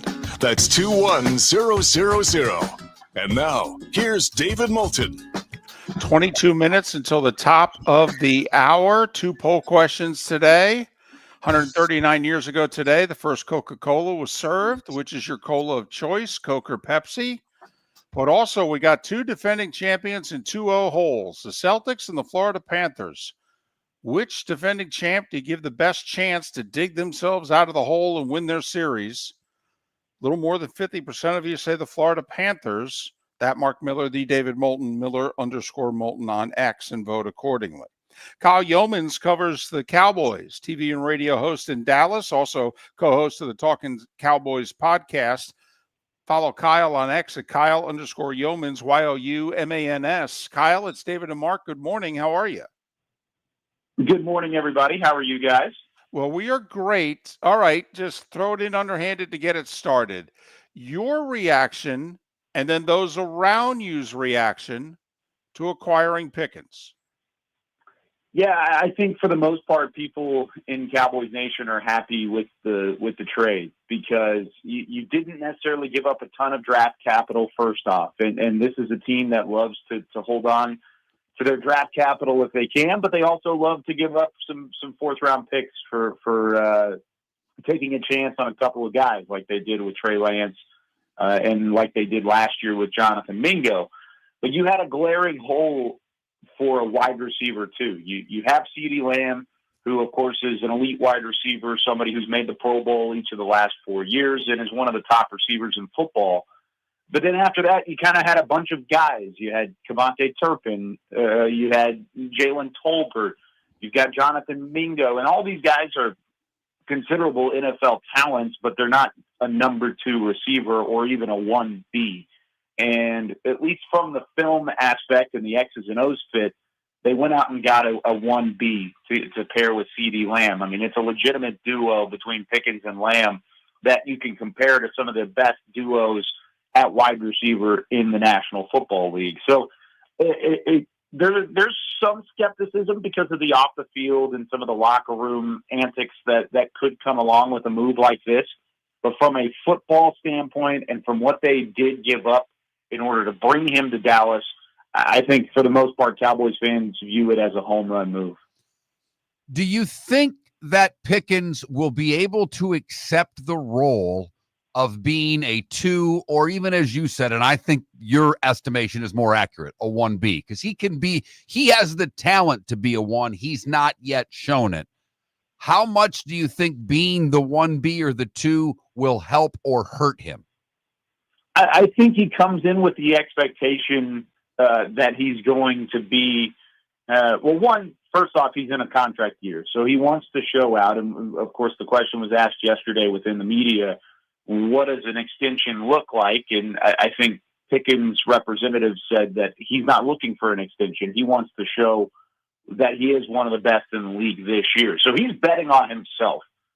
So that already lays the groundwork for something like a 1B conversation to happen. He needs to get his targets, and I think he will get his targets, because at some point you can't cover both CeeDee Lamb and George Pickens on the field. And if you are, then there's a third guy that could be open, and Dak's usually going to find that guy if he's the one indeed healthy and playing quarterback. So I think for the question at hand, I agree. I don't think a 2 would necessarily be in his best interest, nor does he want to be the number 2. But I think he understands that CeeDee Lamb is CeeDee Lamb, and that there will be a 1A, 1B conversation. I think it's very possible both guys see 100 targets at some point throughout the year, because they don't necessarily, one, have anybody else that warrants giving the targets to, and 2, it would help their offense in order to give those guys more targets at hand. Kyle Youmans, Cowboys TV and radio, also co-host of the Talkin' Cowboys podcast. Follow Kyle on X, Kyle_Youmans, YOUMANS. Do you believe the Cowboys made this deal thinking we want to sign him to an extension? Or do you think they made this deal and said, you know what, we're fine if it's a 1-year rental. Yeah, we gave up a 3 and a 5 and get a 6 back, but we're going to get a compensatory third, okay, if we lose them. So, this ain't costing us much. Which side of the keep them long-term, rent them, do you think the Cowboys front office is on? Yeah, I think it's going to depend on how he fits in the locker room. I think they're prepared for either because of what you just said. If they end up getting a compensatory 3rd or 4th back, then the actual cost of grabbing George Pickens isn't as much as it once was. And yeah, you'll miss your 3rd round pick in 2026, and that comp formula would be for the 2027 draft. So it would take an extra year to get that 3rd or 4th back for Pickens, depending on how big of a deal that he ends up signing. But if he fits in and he ends up being really what they anticipated having at a wide receiver 2 or a 1B or whatever you want to call it, then I could see them adding his name to the list of guys they need to extend and need to re-sign. I mean, Micah Parsons is on that list, of course, and getting his extension restructured or put down the paper is important this offseason. So that way you go into next offseason and you talk about guys like Deron Bland and Brandon Aubrey and some of these other key contributors that you've had these last couple of years. Pickens could very easily be on that list. I tend to lean, just to answer the question, I tend to lean toward the side of they're okay with it being a rental just because of the comp formula. They've been very known to use that to their favor in the past. And you know what you want to do now. Let's see if it fits. And then if not, maybe you even draft a wide receiver 2 in the future. Of course, the nation may not know, but at least in Dallas, they know that Teterola McMillan was very much so the target in round 1 for Dallas. And if he would have slipped to 12, he would have been taken instead of Tyler Booker on the offensive line. Now they kind of get the better of both worlds. They get to revamp their offensive line with young talent. Booker's going to be your right guard for a long time to come. And then you turn around and you make the trade for George Pickens, and you feel really good about what you put out there currently. So if it comes back to that, and let's say he is a rental and he's only here for 1 year, I don't think the Cowboys are necessarily scared of drafting a wide receiver, whether it be in the 1st round or 2nd round next year, to try and fill that hole again. Well, and I want to go back to the draft because, last year Jarrett was all in and he didn't do much. And the fan base, and when we saw it, the team wasn't as good. Obviously, Dak's injury didn't help anything. But this year, free agency, they did a little, not a lot, and they went into the draft, everybody expecting them to take a running back or a wide receiver. I applaud Dallas's draft. If I'm a Cowboys fan, I'm thankful the receiver didn't fall because they needed help on the offensive line, and they got a great one in Booker. The kid from Boston College is supposed to be exceptional. He was value where they picked him up. It seems as if they stuck to a board to not worry about skill positions, and I know they needed him. But like you said, getting Pickens, now with this draft, they went from a spot where I wondered if they were going to be challenging the Giants for last place to going, they may be a lot closer to challenging Washington for second place. Yeah, I'm in the same boat. And I've always been, and we anchor our draft coverage on our flagship station here in Dallas and throughout our draft coverage as well. And we've said it all the time, best player available, that BPA conversation. And when it boils down to it in the past, some of the drafts where they haven't had as much success, they've had to fill needs, and they felt obligated to try and fill some of the holes on the roster.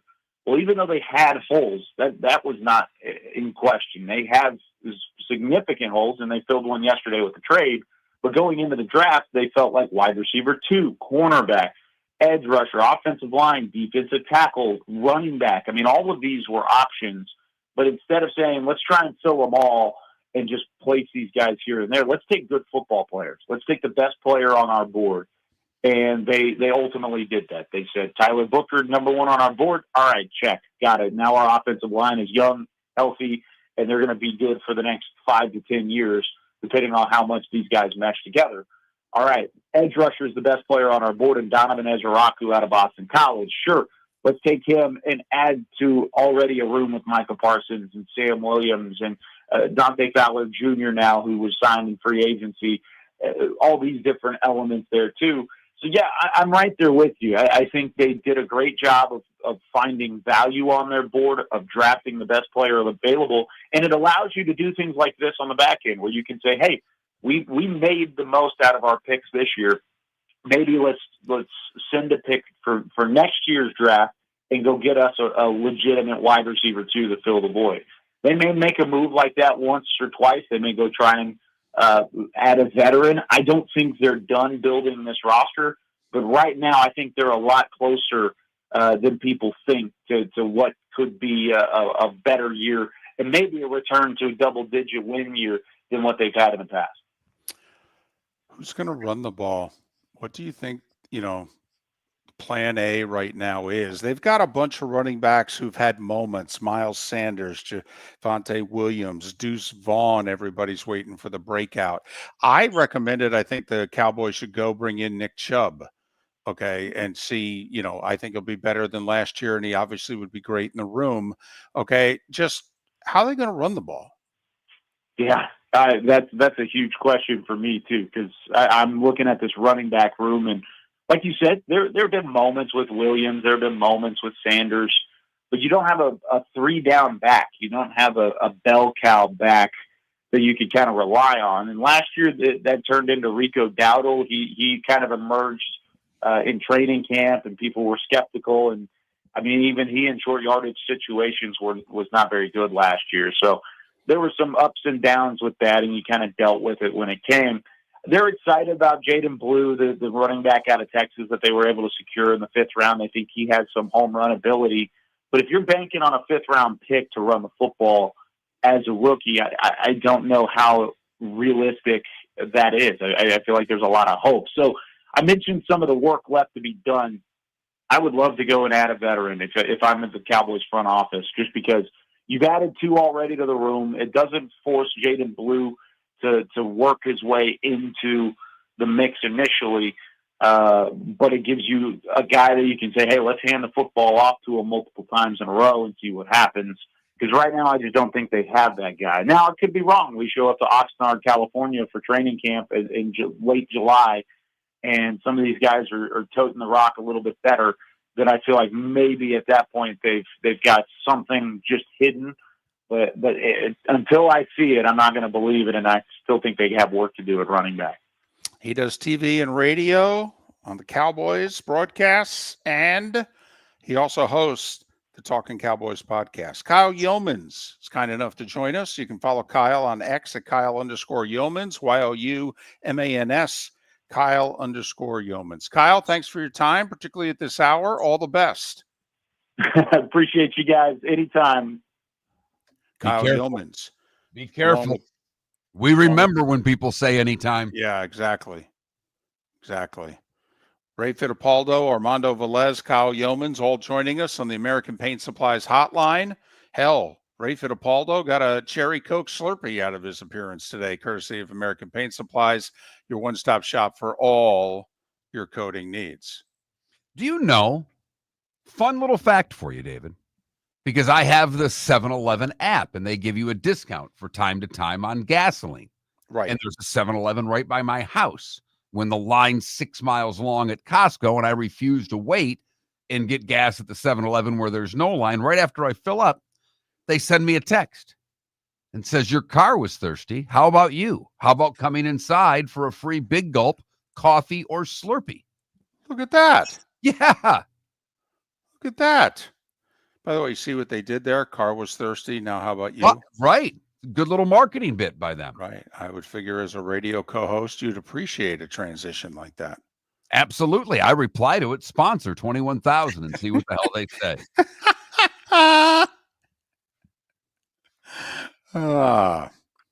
So both sides of the Pickens deal. Little Florida Panthers. How about the Knicks? Holy mackerel. Up 2-0 on the Celtics. How much of it is the Knicks and how much of it is the Celtics? By the way, if you were to grade the Pickens trade to Dallas, who would you say won the trade? Dallas. Yeah, and I don't think it's close. I think it could be. I don't think we really know how much damage would have been done just having Pickens at training camp. You know, he did grab that teammate by the face mask last year. You know, Tomlin did say late in the season he just flat needs to grow up. I mean, you know, listen, they lost their last 5 last year. You can't tell me the room was great. I know their schedule was brutal, but you can't tell me the room was great at the end of the year last year. So I wonder if Pickens just had to go. But to me, Dallas, this is, even if it's a 1-year rental, they give up a 3 and a 5, they get a 6 back, and they'll get a compensatory 3rd. I mean, you know, they get a year of George Pickens, and it's going to cost them basically in terms of draft value about a 6th round pick. That's pretty good. That's fantastic. And the upside potential for Dallas is tremendous. I mean, the ceiling on this guy's unlimited. He's a malcontent. They just got to figure it out. Miller and Moulton. Couple of poll questions up at Miller_Moulton on X. Thanks for listening. Mark Miller for Sleep Treatment Direct. They are helping me with sleep apnea. And by helping me, I mean curing me. No more CPAP machine. No more snoring. No more tossing. No more waking up exhausted. Their expert team got me the right treatment, fast and hassle-free. If you want to feel energized and get rid of your snoring, call Sleep Treatment Direct today. 444-1741. That's 239-444-1741. Sleep Treatment Direct. Sleep safe and sound. American Paint Supplies, for nearly 30 years, is your one-stop shop for all your coating needs. If you are a designer, a contractor, a professional painter, or a weekend warrior, American Paint Supplies is the place where experts go to get expert solutions. At 6100 Shirley Street in Naples off of Pine Ridge, American Paint Supplies delivers the best solutions with the best products with the best support. Meet Gene and his team today at American Paint Supplies. Call 239-566-2700. That's 566-2700 or online at AmericanPaintSupplies.net. Basketball's heating up the hardwood. What a great time to stop in at the Floor Meisters and look at their hardwood. A large selection to choose from, including Mirage hardwood flooring. Floor Meisters has a look and style you want. Mirage wood is grown and made in Canada from the finest quality wood flooring you'll find. And while you're in, ask to see the Petite Enfant collection. 5 custom colors made only for the Floor Meisters. So good it has a 35-year warranty. Floor Meisters, 6281 Naples Boulevard, next to Costco, or floormeisters.com. Mark Miller for Molly Maid. Why Molly Maid, you ask? Trust.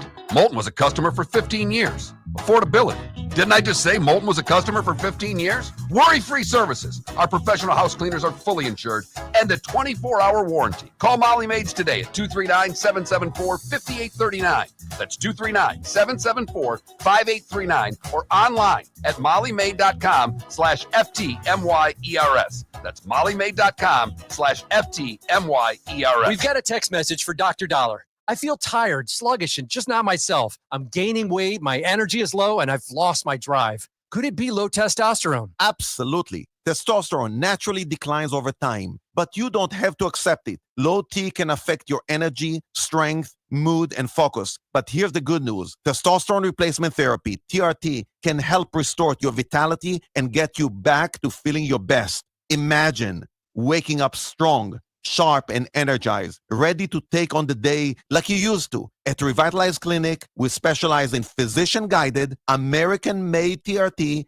designed just for you. Take control of your health today. Call Revitalize Clinic at 239-277-5770. Visit revitalizelounge.com or text Dr. Dollar directly at 239-980-2302. Feel like yourself again. Testosterone replacement therapy, because your best years aren't behind you, they're just getting started. Text Dr. Dollar now at 239-980-2302. This is Miller and Moulton.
Got a developing story if we want to lead with it.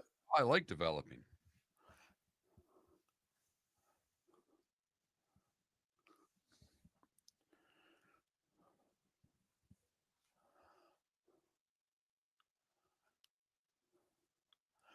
Thank you, CBW.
You're listening to Miller and Moulton, coming at you from the Floormeister Studios. Floormeisters, keeping it real.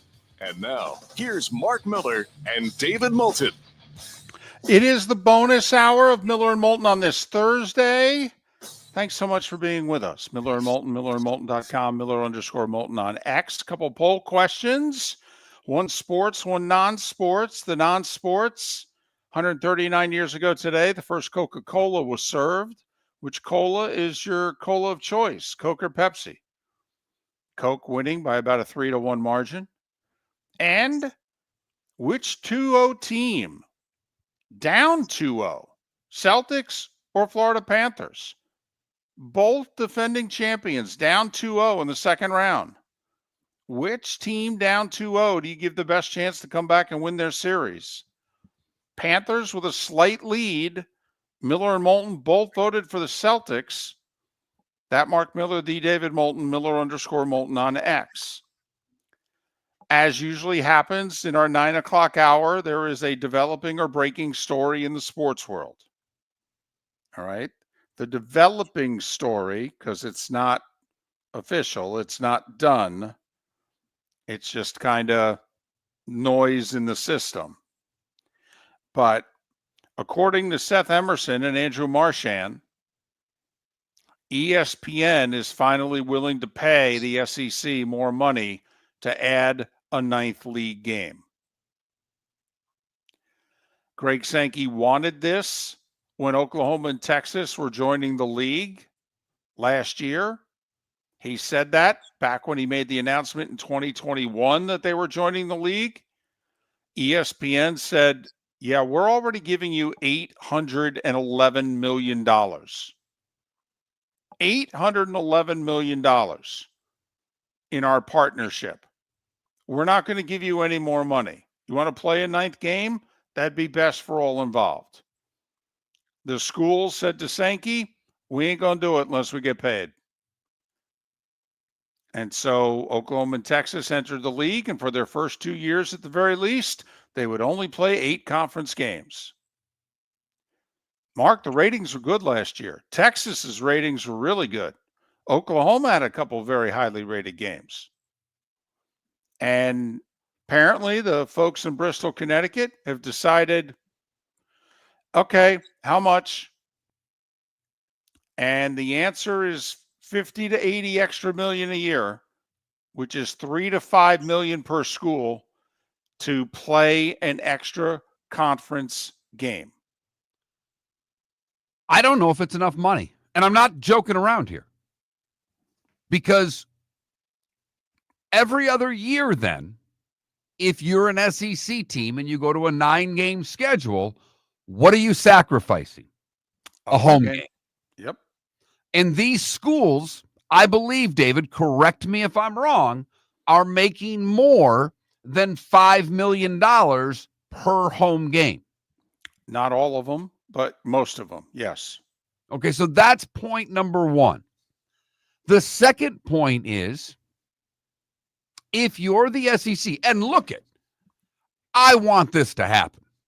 This is more weekends with competitive football games. David and I have talked about this for as long as we've been on the air.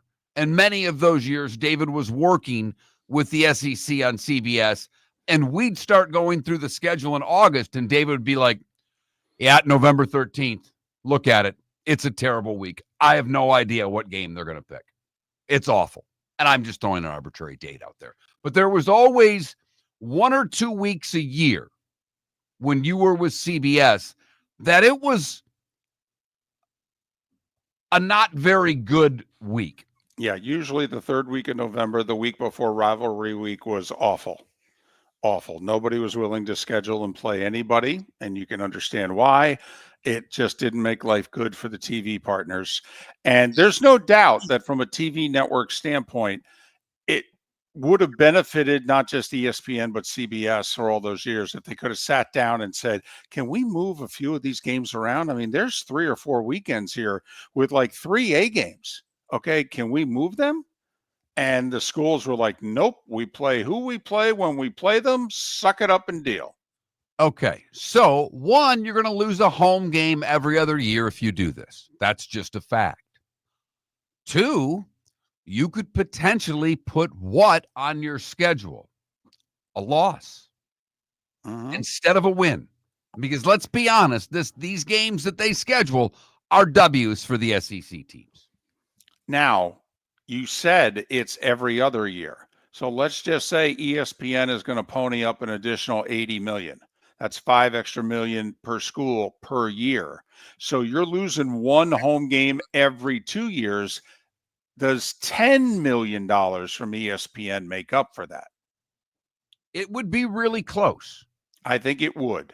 So money would be about the same.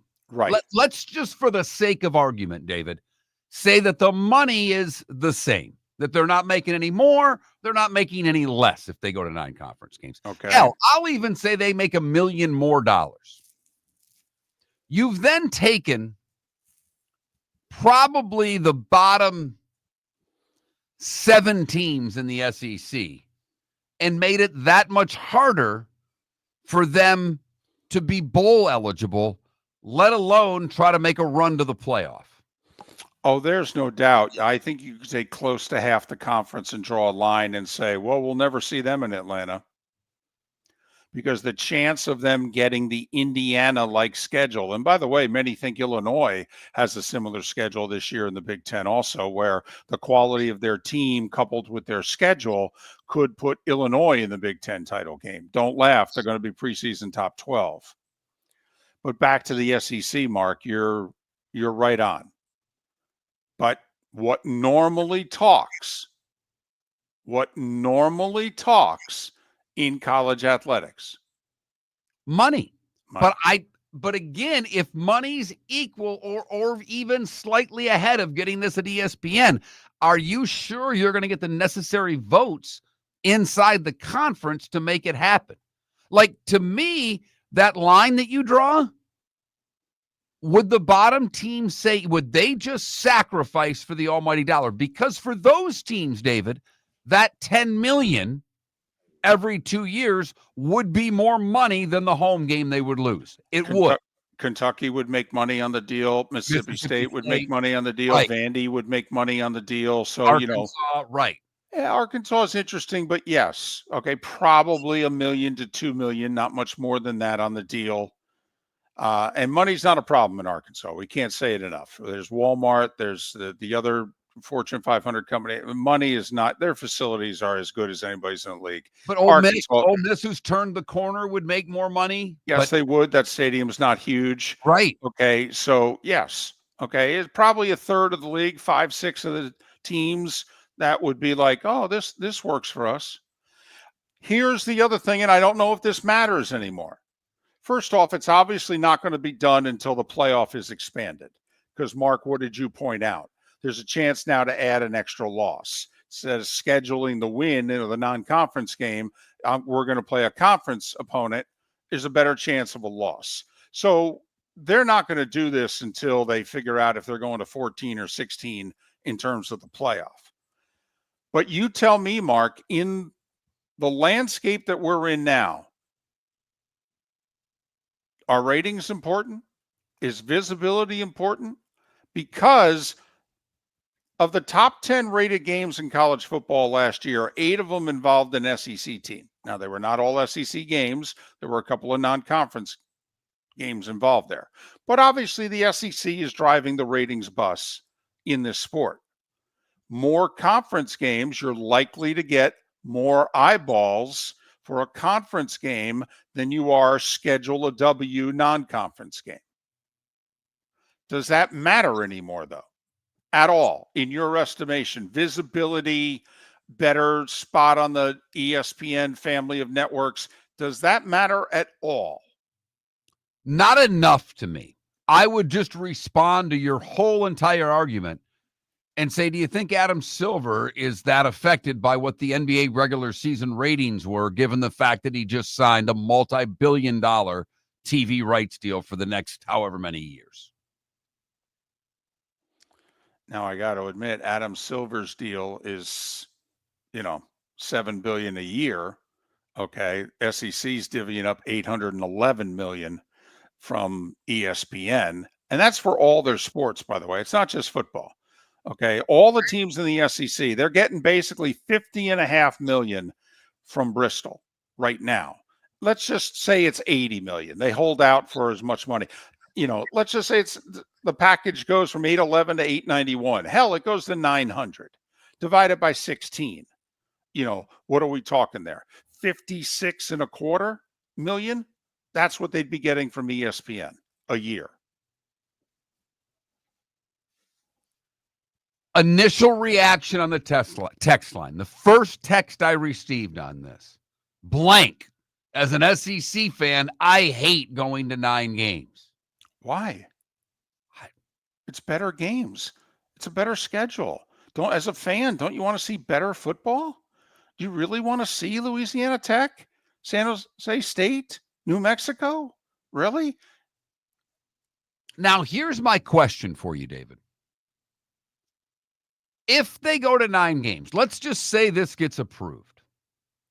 Do you think that the SEC will continue to schedule top-notch non-conference games, or will they make sure they get 3 patsies all at home so they can essentially have their cake and eat it too? So we don't get Michigan and Oklahoma playing one another. You know what I'm getting at here. I totally do. Still manipulate the schedule. I think the bottom half of the conference will schedule the patsies and get the 3 home games. I think those that consider themselves contenders most years for the playoff will schedule one of their 3 non-conference games and have it be a real game. Okay, and whether it's Gator fan, if you're looking at it going, you're always going to schedule Florida State. You right. You have that one. But I'm talking about Tennessee and Alabama and Texas for that matter. Georgia's going to schedule Georgia Tech, so they're not going to go nuts with their non-con games. Now, you got to remember, you add a 9th conference game a year. We had some pretty sexy conference matchups last year. You would get those games more often. Like right now, it looks like some of those sexiest games you'll be lucky if you got every other year on average. You'd get them a lot more often. Does that matter to you as a fan at all to see Texas against Georgia more often? Miller and Moulton, millerandmoulton.com. For over 50 years, the Nolan family has been dedicated to protecting local families. Nolan Family Insurance is a second-generation independent agency that specializes in home, flood, auto, and boat insurance. They take the time needed to explain your coverage options and answer your questions so you can make an informed decision that's right for you. If you're looking for an agency that treats you like family, call 941-639-1122 or go to nolanagency.com. That's 941-639-1122 or nolanagency.com. Mark Miller for Molly Maid. Why Molly Maid, you ask? Trust. Moulton was a customer for 15 years. Affordability. Didn't I just say Moulton was a customer for 15 years? Worry-free services. Our professional house cleaners are fully insured and a 24-hour warranty. Call Molly Maids today at 239-774-5839. That's 239-774-5839 or online at mollymaid.com/FTMYERS. That's mollymaid.com/FTMYERS. American Paint Supplies. For nearly 30 years is your one-stop shop for all your coating needs. If you are a designer, a contractor, a professional painter, or a weekend warrior, American Paint Supplies is the place where experts go to get expert solutions. At 6100 Shirley Street in Naples off of Pine Ridge, American Paint Supplies delivers the best solutions with the best products with the best support. Meet Gene and his team today at American Paint Supplies. Call 239-566-2700. That's 566-2700 or online at AmericanPaintSupplies.net. Basketball's heating up the hardwood. What a great time to stop in at the Floor Meisters and look at their hardwood. A large selection to choose from, including Mirage hardwood flooring. Floor Meisters has a look and style you want. Mirage wood is grown and made in Canada from the finest quality wood flooring you'll find. And while you're in, ask to see the Petite Enfant collection. 5 custom colors made only for the Floor Meisters. So good it has a 35-year warranty. Floor Meisters, 6281 Naples Boulevard, next to Costco, or floormeisters.com. This is Miller and Moulton.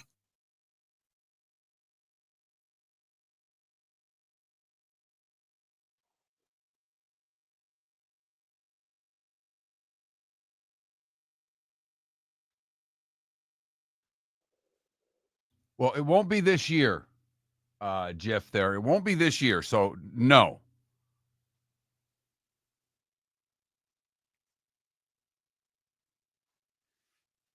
But it would probably prevent that from to me, it would prevent that from happening down the road.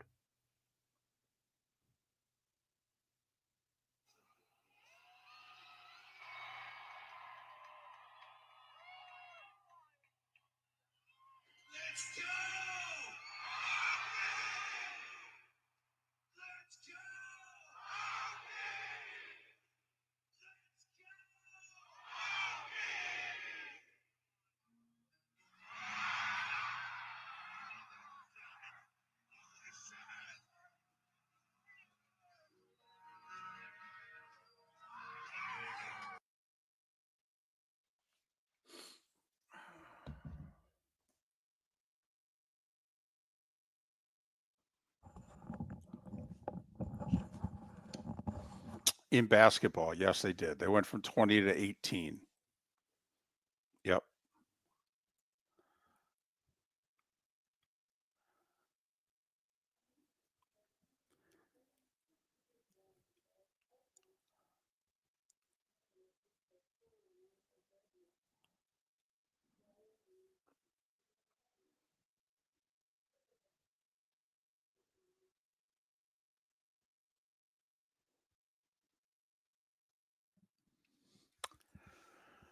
Ooh.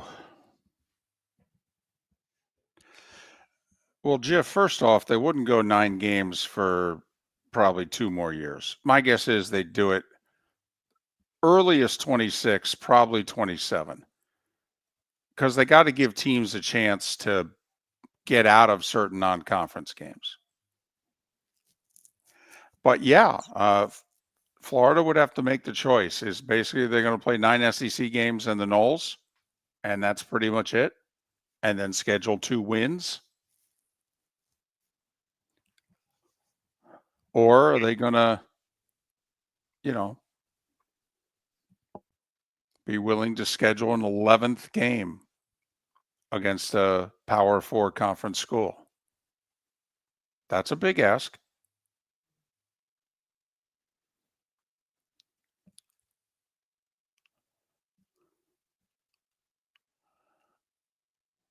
CBWC, I don't think so. First off, they gave Syracuse's crossover opponent to play home and home Pitt. I think the fan base will like that because it's a Big East thing.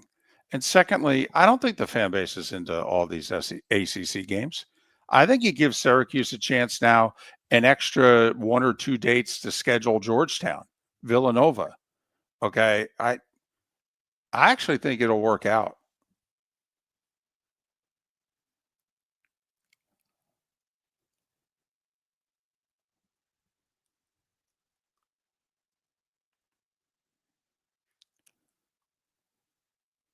I mean, Syracuse could call St. John's up and say, hey, let's start doing a home and home.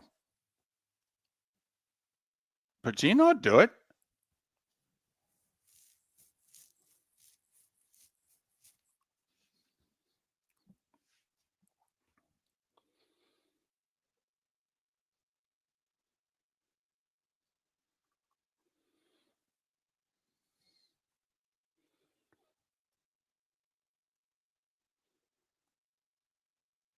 Now, what I do think you'd start seeing, guys, for the SEC, that sexy week 1 or week 2 non-conference game will have to be a huge money game. Either a neutral site that just writes a monster check, or the SEC gets that game at home.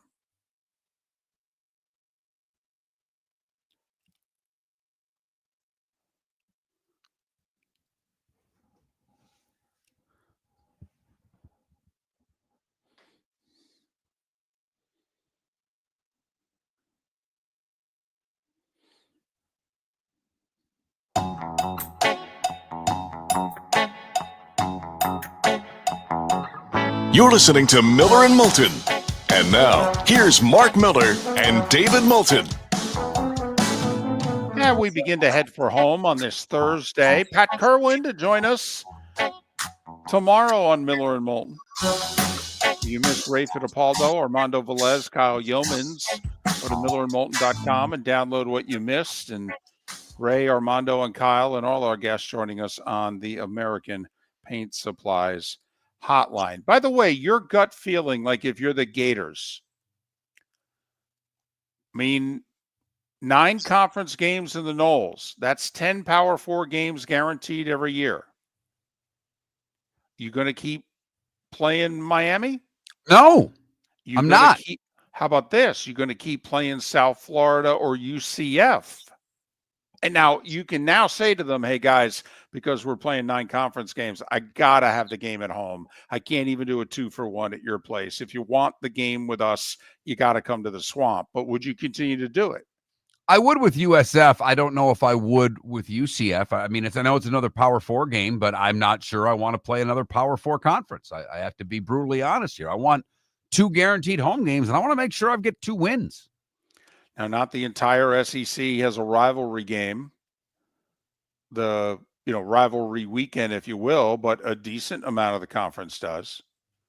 I mean, like for Georgia, for South Carolina, they'd play their 9 and Clemson.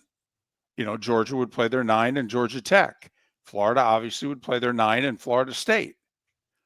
I have to laugh because I do respond to text at 20. Not all text at 21,000. Sometimes I read them on air. Sometimes I don't respond, but sometimes I do. And this fan who is very upset about the SEC going to 9 games and the playoff committee and their integrity and all this. And I just had to find out, who do you root for? Because if it was a Florida fan, I was going to laugh and say, how about winning 10 games before you worry about the playoff committee? But he's a Georgia fan. Everybody's talking about what Ohio State and Texas is spending. You notice Kirby's not said a damn thing. Nope, he's fine. Not a damn thing.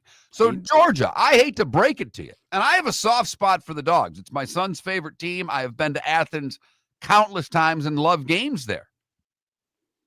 Are you serious? Are you serious? You got the best program in the country over the course of the last 5 years, and you're scared about playing a 9th conference game? Wow. Getting soft on me, Bulldogs. Getting soft.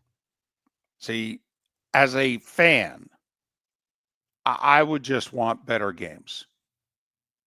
You're asking me to spend my time, in some cases my money, never mind the fact that you are definitely hitting us all up for money now like never before, then give me a better schedule. And you and I, as season ticket holders, would demand it. Yes. Yes, we want better games, but I don't think most fans, because they're fans of their team first and then the conference second. Right. So I don't think that they think the way that we do, if you know what I mean. By the way, this is not a guarantee it's going to happen to that texter. This is not a guarantee. The report is that ESPN has just finally gotten off their wallet, and they are willing to pay 50 to 80 extra million a year, which is 3 to 5 extra million per school, to get the SEC to play 9 conference games instead of 8. The SEC would still have to vote to do it. And it's our understanding that they got to get 9. It's not like they can go 8-8 and Sankey breaks the tie. They got to get at least 9. We don't know if they'll get 9. I mean, we're talking about the bottom part of the conference that may not be interested in this. Like we pointed out, are South Carolina, Georgia, and Florida interested in this?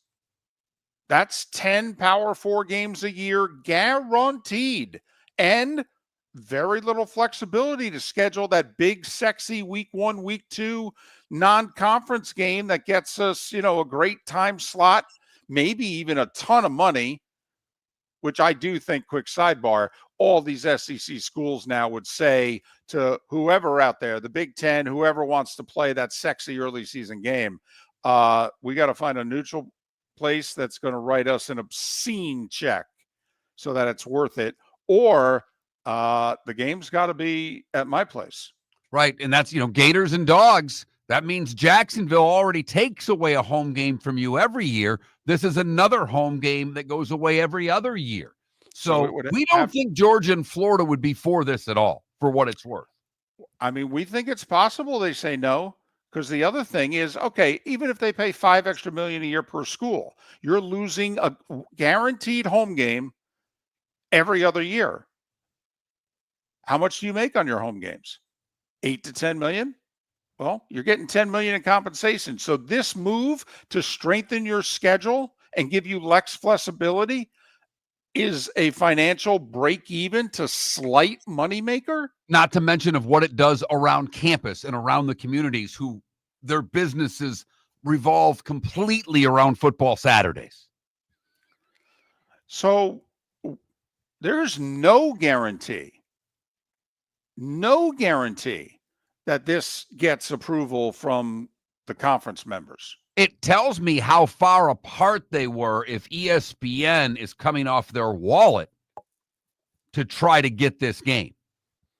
Now, when 50 to 80 a year goes to 100 to 150 a year, we'll have another discussion.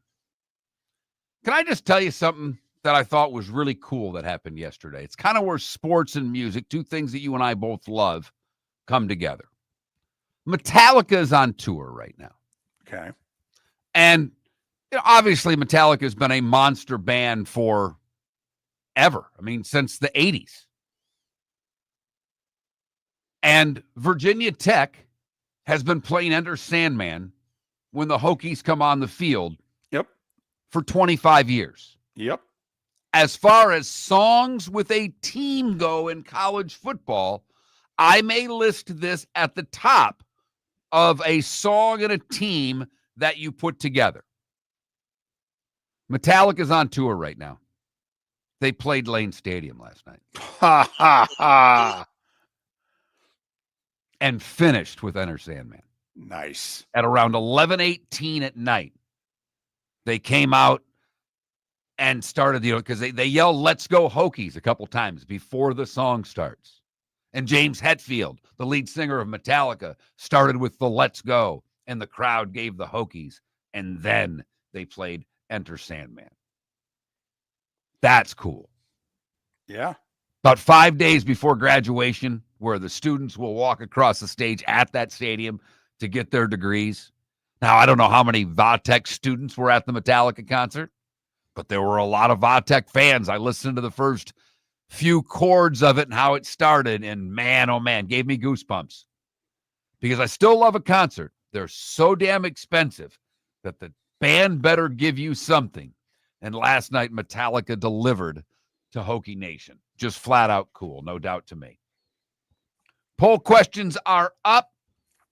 Who's coming back from being down 2-0, the Celtics or the Panthers? Right now, 55% of you say the Panthers have the best chance to come back and win.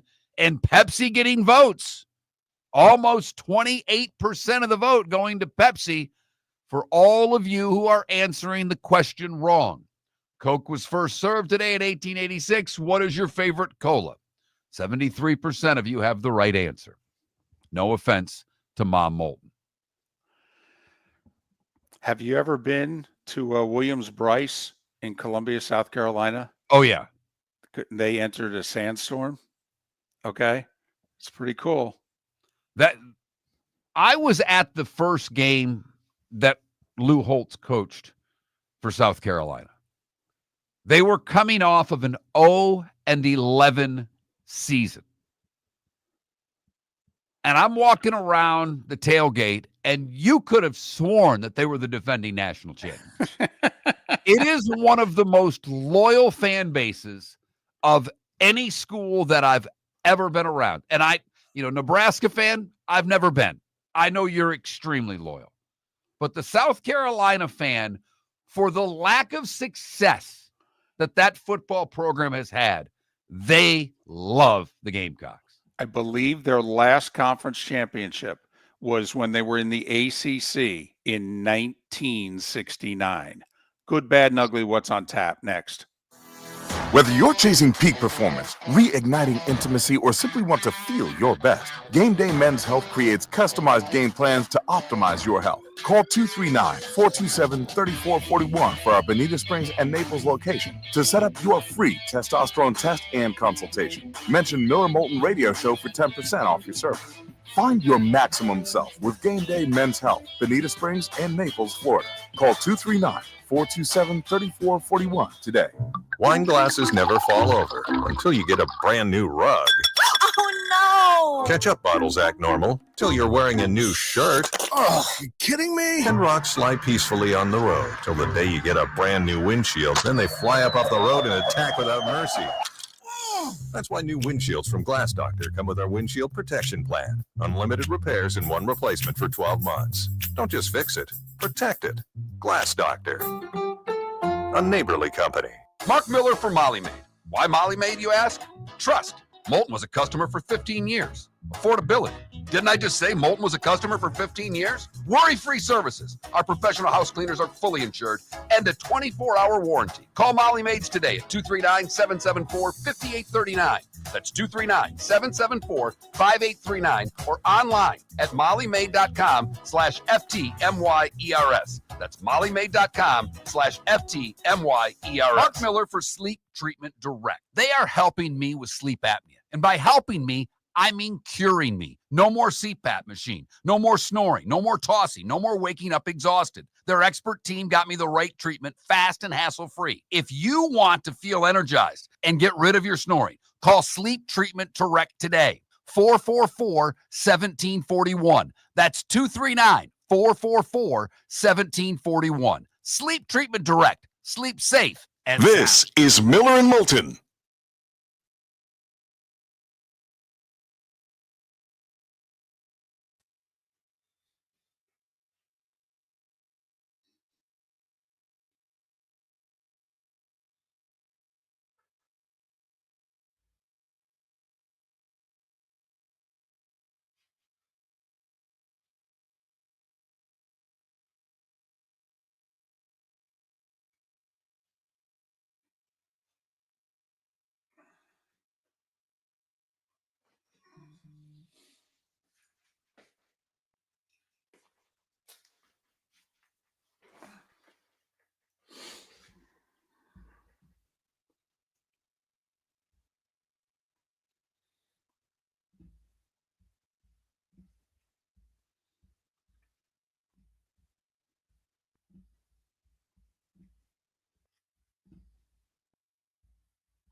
Sunny, Notre Dame plays Texas and Arkansas in 2028. They play Alabama and Texas in 2029. They play Alabama in 2030. They play Florida in 2031. They play Florida in 2032.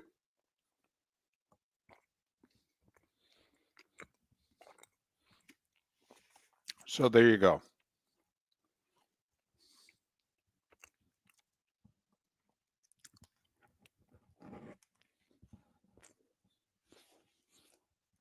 Now you're right, Sonny. If the SEC goes to 9, these teams may look to drop games.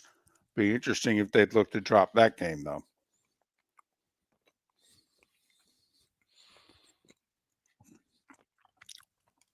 Because, Sonny, forget the Notre Dame fan. Okay. Ask a Georgia fan how cool they thought it was to play Notre Dame in a home and home. Seriously, ask them. I've been to Athens a lot. I've been to Athens for some pretty big games. Been there, Tennessee. I've been to a Georgia-Florida game. The atmosphere at Georgia-Notre Dame was the coolest atmosphere I've ever seen in Athens. Now, I'm sure when they hosted Alabama and they got whooped and they thought they were going to be good, that the pregame atmosphere for that must have been amazing. They came out in the All Blacks, but they got slaughtered. Now, granted, that was before Georgia became Georgia. They hadn't won a natty yet. They were knocking on the door. But ask a Georgia fan. They loved going to South Bend in 2017. They were thrilled to spend the money and go. And they were absolutely thrilled to have Notre Dame's uniforms in prime time in between the hedges. They were. And Mark's right. The atmosphere was tremendous. And the game was good. Both games were good. Yep.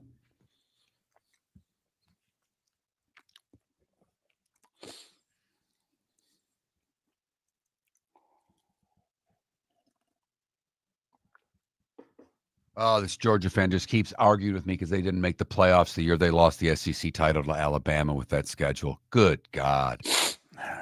Well, it doesn't. You could tell them it doesn't apply now. That we're going to go to 14 or 16. They would have made it. You can't rationalize with. You just can't.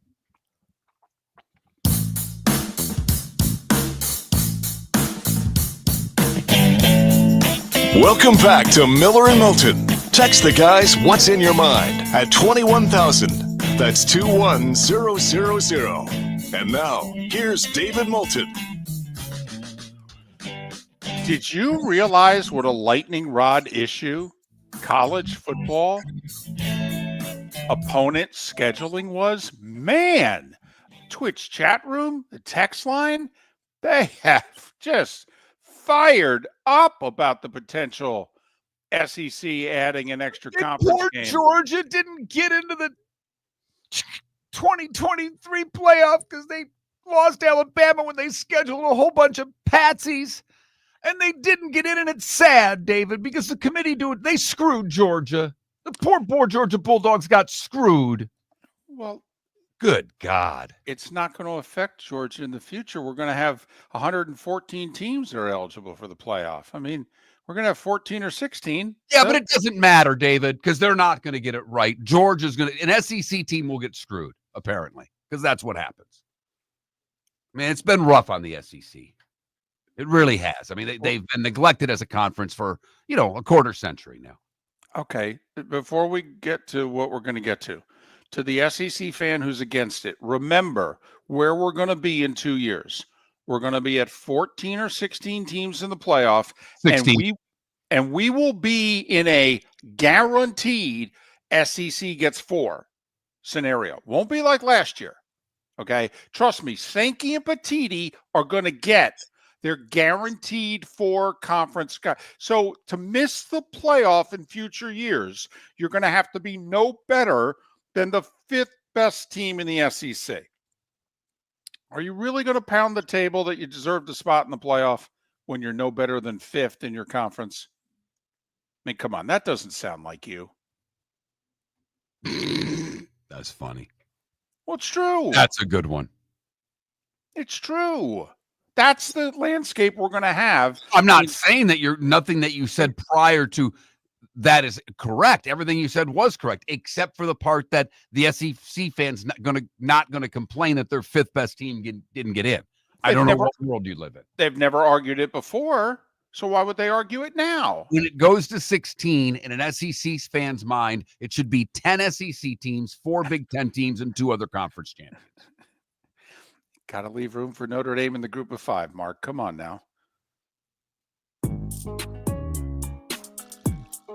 It's that time again, nearing the end, but not quite there yet. Here's Mark Miller with Today Was the Day When. Today was a day when, brought to you by Game Day Men's Health. GameDayMen'sHealth.com. Mention Miller and Moulton for 10% off your services. Locations in Bonita Springs and Naples.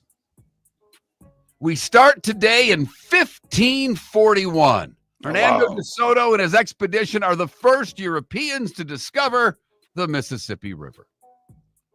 We've talked about it several times on the show. It led to a poll question. Today in 1886, Jacobs Pharmacy in Atlanta sells the first Coca-Cola. It was the good stuff, too. Had that Peruvian marching powder in it. 1945, Germany formally surrenders to the Allies, and World War II ends in Europe. 1959, a big day for all of us, although you may not realize it, at least for many of us, because Mike Ilitch and his wife Marion founded Little Caesars Pizza today in Garden City, Michigan. Pizza. Pan. Dr. No, the first James Bond film starring Sean Connery, premiered today in 1963. What may have been the first music video ever shot, the flashcard clips of Bob Dylan doing Subterranean Homesick Blues, was filmed today in 1965. Today in 1967, Muhammad Ali was indicted for refusing induction into the Army. Catfish Hunter threw a perfect game today against the Twins in 1968. For the Oakland A's. Today in 1970, two things. The Beatles released their final studio album, Let It Be.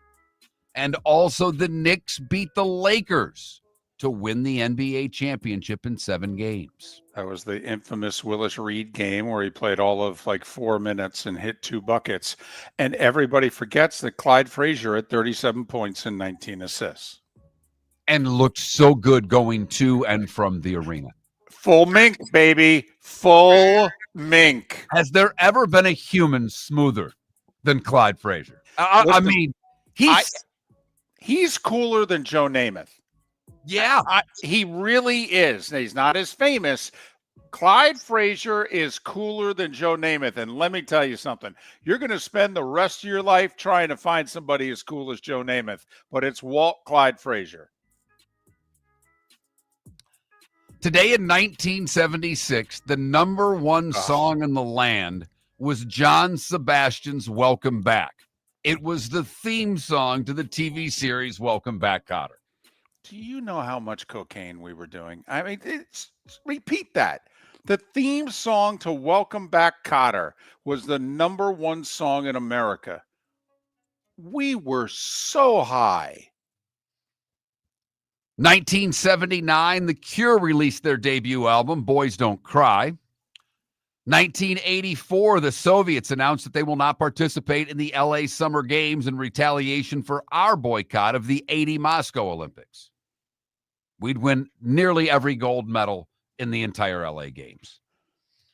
1988, amateur referees worked the Devils-Bruins playoff game as the NHL referees walk up due to a restraining order brought against them by the New Jersey Devils. Have another donut, Karski. Have another donut, Coho. Think about that. Yep. Amateur referees worked a playoff game in 1988. It's unthinkable for that to happen now. Mark, it wasn't just a playoff game. It was game 4 of the conference finals. And in 2014, Jadeveon Clowney was the first pick overall by the Houston Texans. Harry Truman, Blues great Robert Johnson, Don Rickles, Ricky Nelson, and Sonny Liston would have all celebrated birthdays today.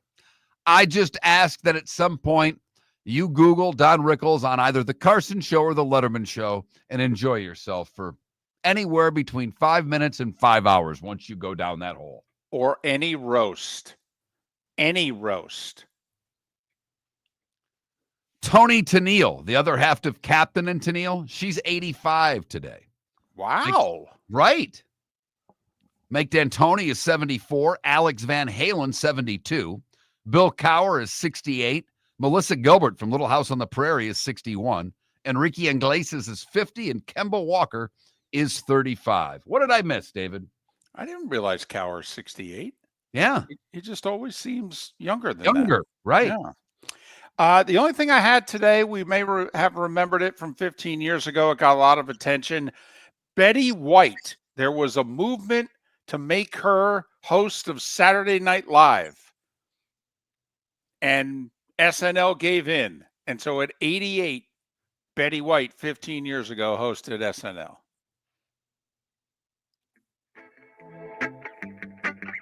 Time to see life a little bit differently. Here's Mark Miller with the good, the bad, and the ugly. What you got, Mark? For the good today, we go to Michigan, where Ella Bennett lost her cat 3 years ago. Buddy, an indoor-outdoor cat, failed to come home one day in 2022.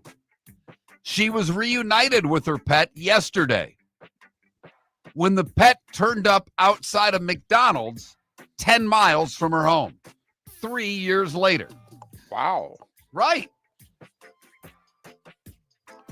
For you, David, the post at the Lewani County Humane Society included photos of the cat the shelter had named Snack Wrap after being found outside the McDonald's. Now that's cute. Snack Wrap. All right. For the bad, we go to St. Petersburg, Florida, where Ryan Cook and Kimberly Morey were at the Where's Jew Bar in downtown St. Pete, when Cook, at the restaurant, placed his hand up his wife's dress and started fondling her. Okay. It reportedly caused a disturbance and a breach of peace. He was charged for engaging in sexual conduct in public. Finally, the ugly. We go to Yellowstone National Park, where a Cape Coral man, see how we bring it all close to home, decided he was going to get close to a bison. David, you'll never guess what the bison did. Mark, I'm pretty sure, having spent 5 years in bison country, that the bison went all bison. The bison indeed went all bison, and the 47-year-old man was hurt. He sustained minor injuries and was treated by EMS. And that is the good, the bad, and the ugly on today, Thursday, May 8th, here on Miller and Moulton. They are ugly, too. But delicious. Yes, but man, are they ugly. And I would not mess with them. This is not like cow tipping. Okay, they're not. Gotta trust me. They're huge, too, aren't they? Yeah, and they have horns. Yeah, uh-huh. And they're ugly. They smell. Would not mess with one. Just let them be. Let them be. 9 baseball games today. 4 of them in the afternoon. Rays trying to get a win at home against the Phillies. They'll try it again at 7 o'clock. Good luck, boys. Okay. For betting purposes only, a makeup doubleheader in Colorado. 3 o'clock and I think like 6:30 Eastern. So yeah, there's a quick turnaround. Right, 1 and 4:30. It's the Tigers and the Rockies. The Rockies are 6 and 29. Don't you have to bet Detroit in game 2 right now? In game 2. Because either A, by an act of Congress, they lost game 1, and there's no way, and you know what, they'll get swept. Or 2, they're playing the Rockies, whose winning percentage is under 18%. And don't you just have to bet the Tigers? Particularly with the number of sweeps that we've had this year, I would bet the Tigers in both. I would duck the Miller and Moulton system today. But if Colorado were to win game 1 of the double dip, then I think you would have to unload on the Tigers in game 2. Now, you only have 20, 30 minutes to do I it. know. I know. You know, they're raking that infield, and they're getting right back out and playing. Two NHL games tonight, both on ESPN beginning at 7. Carolina and Washington. Caps need a win at home to even the series. Then at 9:30, which really means about 9:45, 9:50, Vegas needs a win at home to even things up against Edmonton. Both games on the 4-letter network. The Timberwolves are a 10.5-point favorite. No Steph Curry tonight for the Warriors. T-Wolves shot the ball lousy in game 1 in losing by 11. 8:30 TNT, game 2, Minnesota needing a win to even the series. Steph Curry out at least a week. That's at least 3 games. So this changes the series. Absolutely. I would wonder, and I should have looked it up, what the prop is on Jimmy Butler for points tonight. Well, and I will say this, don't you have to keep betting Buddy Hield? Buddy's on a roll here last few playoff games. So, but if Golden State's going to keep this game competitive, it's going to be on Jimmy Butler. Yep, and it's going to be low scoring. Yes. Now, what do you? That doesn't mean that the T-Wolves don't score $110 and whoop them tonight. I mean, I was going to say, better chance of a Knicks Celtics 91-90 type game, or OKC, who just demolished Denver last night. Do you think the T-Wolves play a close, low-scoring game, or do they win by 30? I don't know if they win by 30, but I'd bet them to cover. Anthony Edwards played poorly, was kind of reprimanded by his coach after the game. I expect him to have a big night. So I like the T-Wolves with no Steph in the game for Golden State. I got to admit, I love the dynamic of the T-Wolves. The players have no problem with other players calling themselves out. The players have no problem with the coach calling them out. Seriously. They're a bit of a throwback team, isn't it? Yes, they're a really easy team to root for. But we'll see. So that's a little bit of what's going on tonight. Missed any of today's show, and it was a good one. Talked a little Panthers, little Cowboys, little Steelers. Go to MillerandMoulton.com. Download anything that you may have missed. Pat Kerwin to join us on the show tomorrow as we'll talk more NFL with him. I don't know. I think we've had a pretty good week. Vote in our 2 poll questions, Coke or Pepsi, and which champion down 2-0 has the best chance to win, Celtics or Panthers?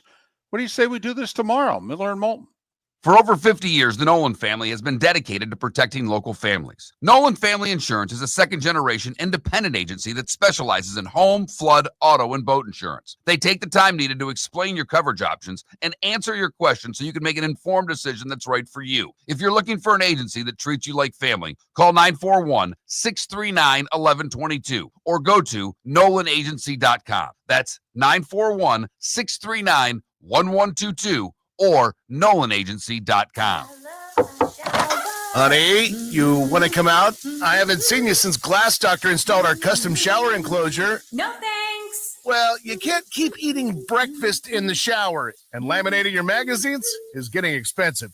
You remember we have guests coming over tonight, right? Oh, I'm sure they'd love to see the shower. It's our neighbors, and I highly doubt they want to be hanging out in our bathroom. The shower's so good, you'll never want to leave. Visit glassdoctor.com today and schedule an appointment online. American Paint Supplies, for nearly 30 years, is your one-stop shop for all your coating needs. If you are a designer, a contractor, a professional painter, or a weekend warrior, American Paint Supplies is the place where experts go to get expert solutions. At 6100 Shirley Street in Naples off of Pine Ridge, American Paint Supplies delivers the best solutions with the best products with the best support. Meet Gene and his team today at American Paint Supplies. Call 239-566-2700. That's 566-2700 or online at AmericanPaintSupplies.net. Basketball's heating up the hardwood. What a great time to stop in at the Floor Meisters and look at their hardwood. A large selection to choose from, including Mirage hardwood flooring. Floor Meisters has a look and style you want. Mirage wood is grown and made in Canada from the finest quality wood flooring you'll find. And while you're in, ask to see the Petite Enfant collection. 5 custom colors made only for the Floor Meisters. So good it has a 35-year warranty. Floor Meisters, 6281 Naples Boulevard, next to Costco, or floormeisters.com. We've got a text message for Dr. Dollar. A few of my friends are taking daily Cialis or Viagra. What are the benefits and how much does it cost? Great question. Cialis, tadalafil, and Viagra, sildenafil are game changer for men who want better performance, stamina, and confidence. They improve blood flow, support long-lasting performance, and help you feel like yourself again. And the best part, at Revitalize Clinic, we make it affordable. Less than $1 per pill. No overpriced prescription, no hassle, just real results, American-made, at the best prices in town. Plus, with early hours starting at 5:30 in the morning, we fit your schedule. Take control of your health today. Call Revitalize Clinic at 239-277-5770. Visit revitalizelounge.com or text Dr. Dollar directly at 239-980-2302. That's 239-980-2302. Get results. Get confidence. Revitalize Clinic, because every man deserves to perform at his best without breaking the bank. Text Dr. Dollar now at 239-980-2302. This is Miller and Moulton.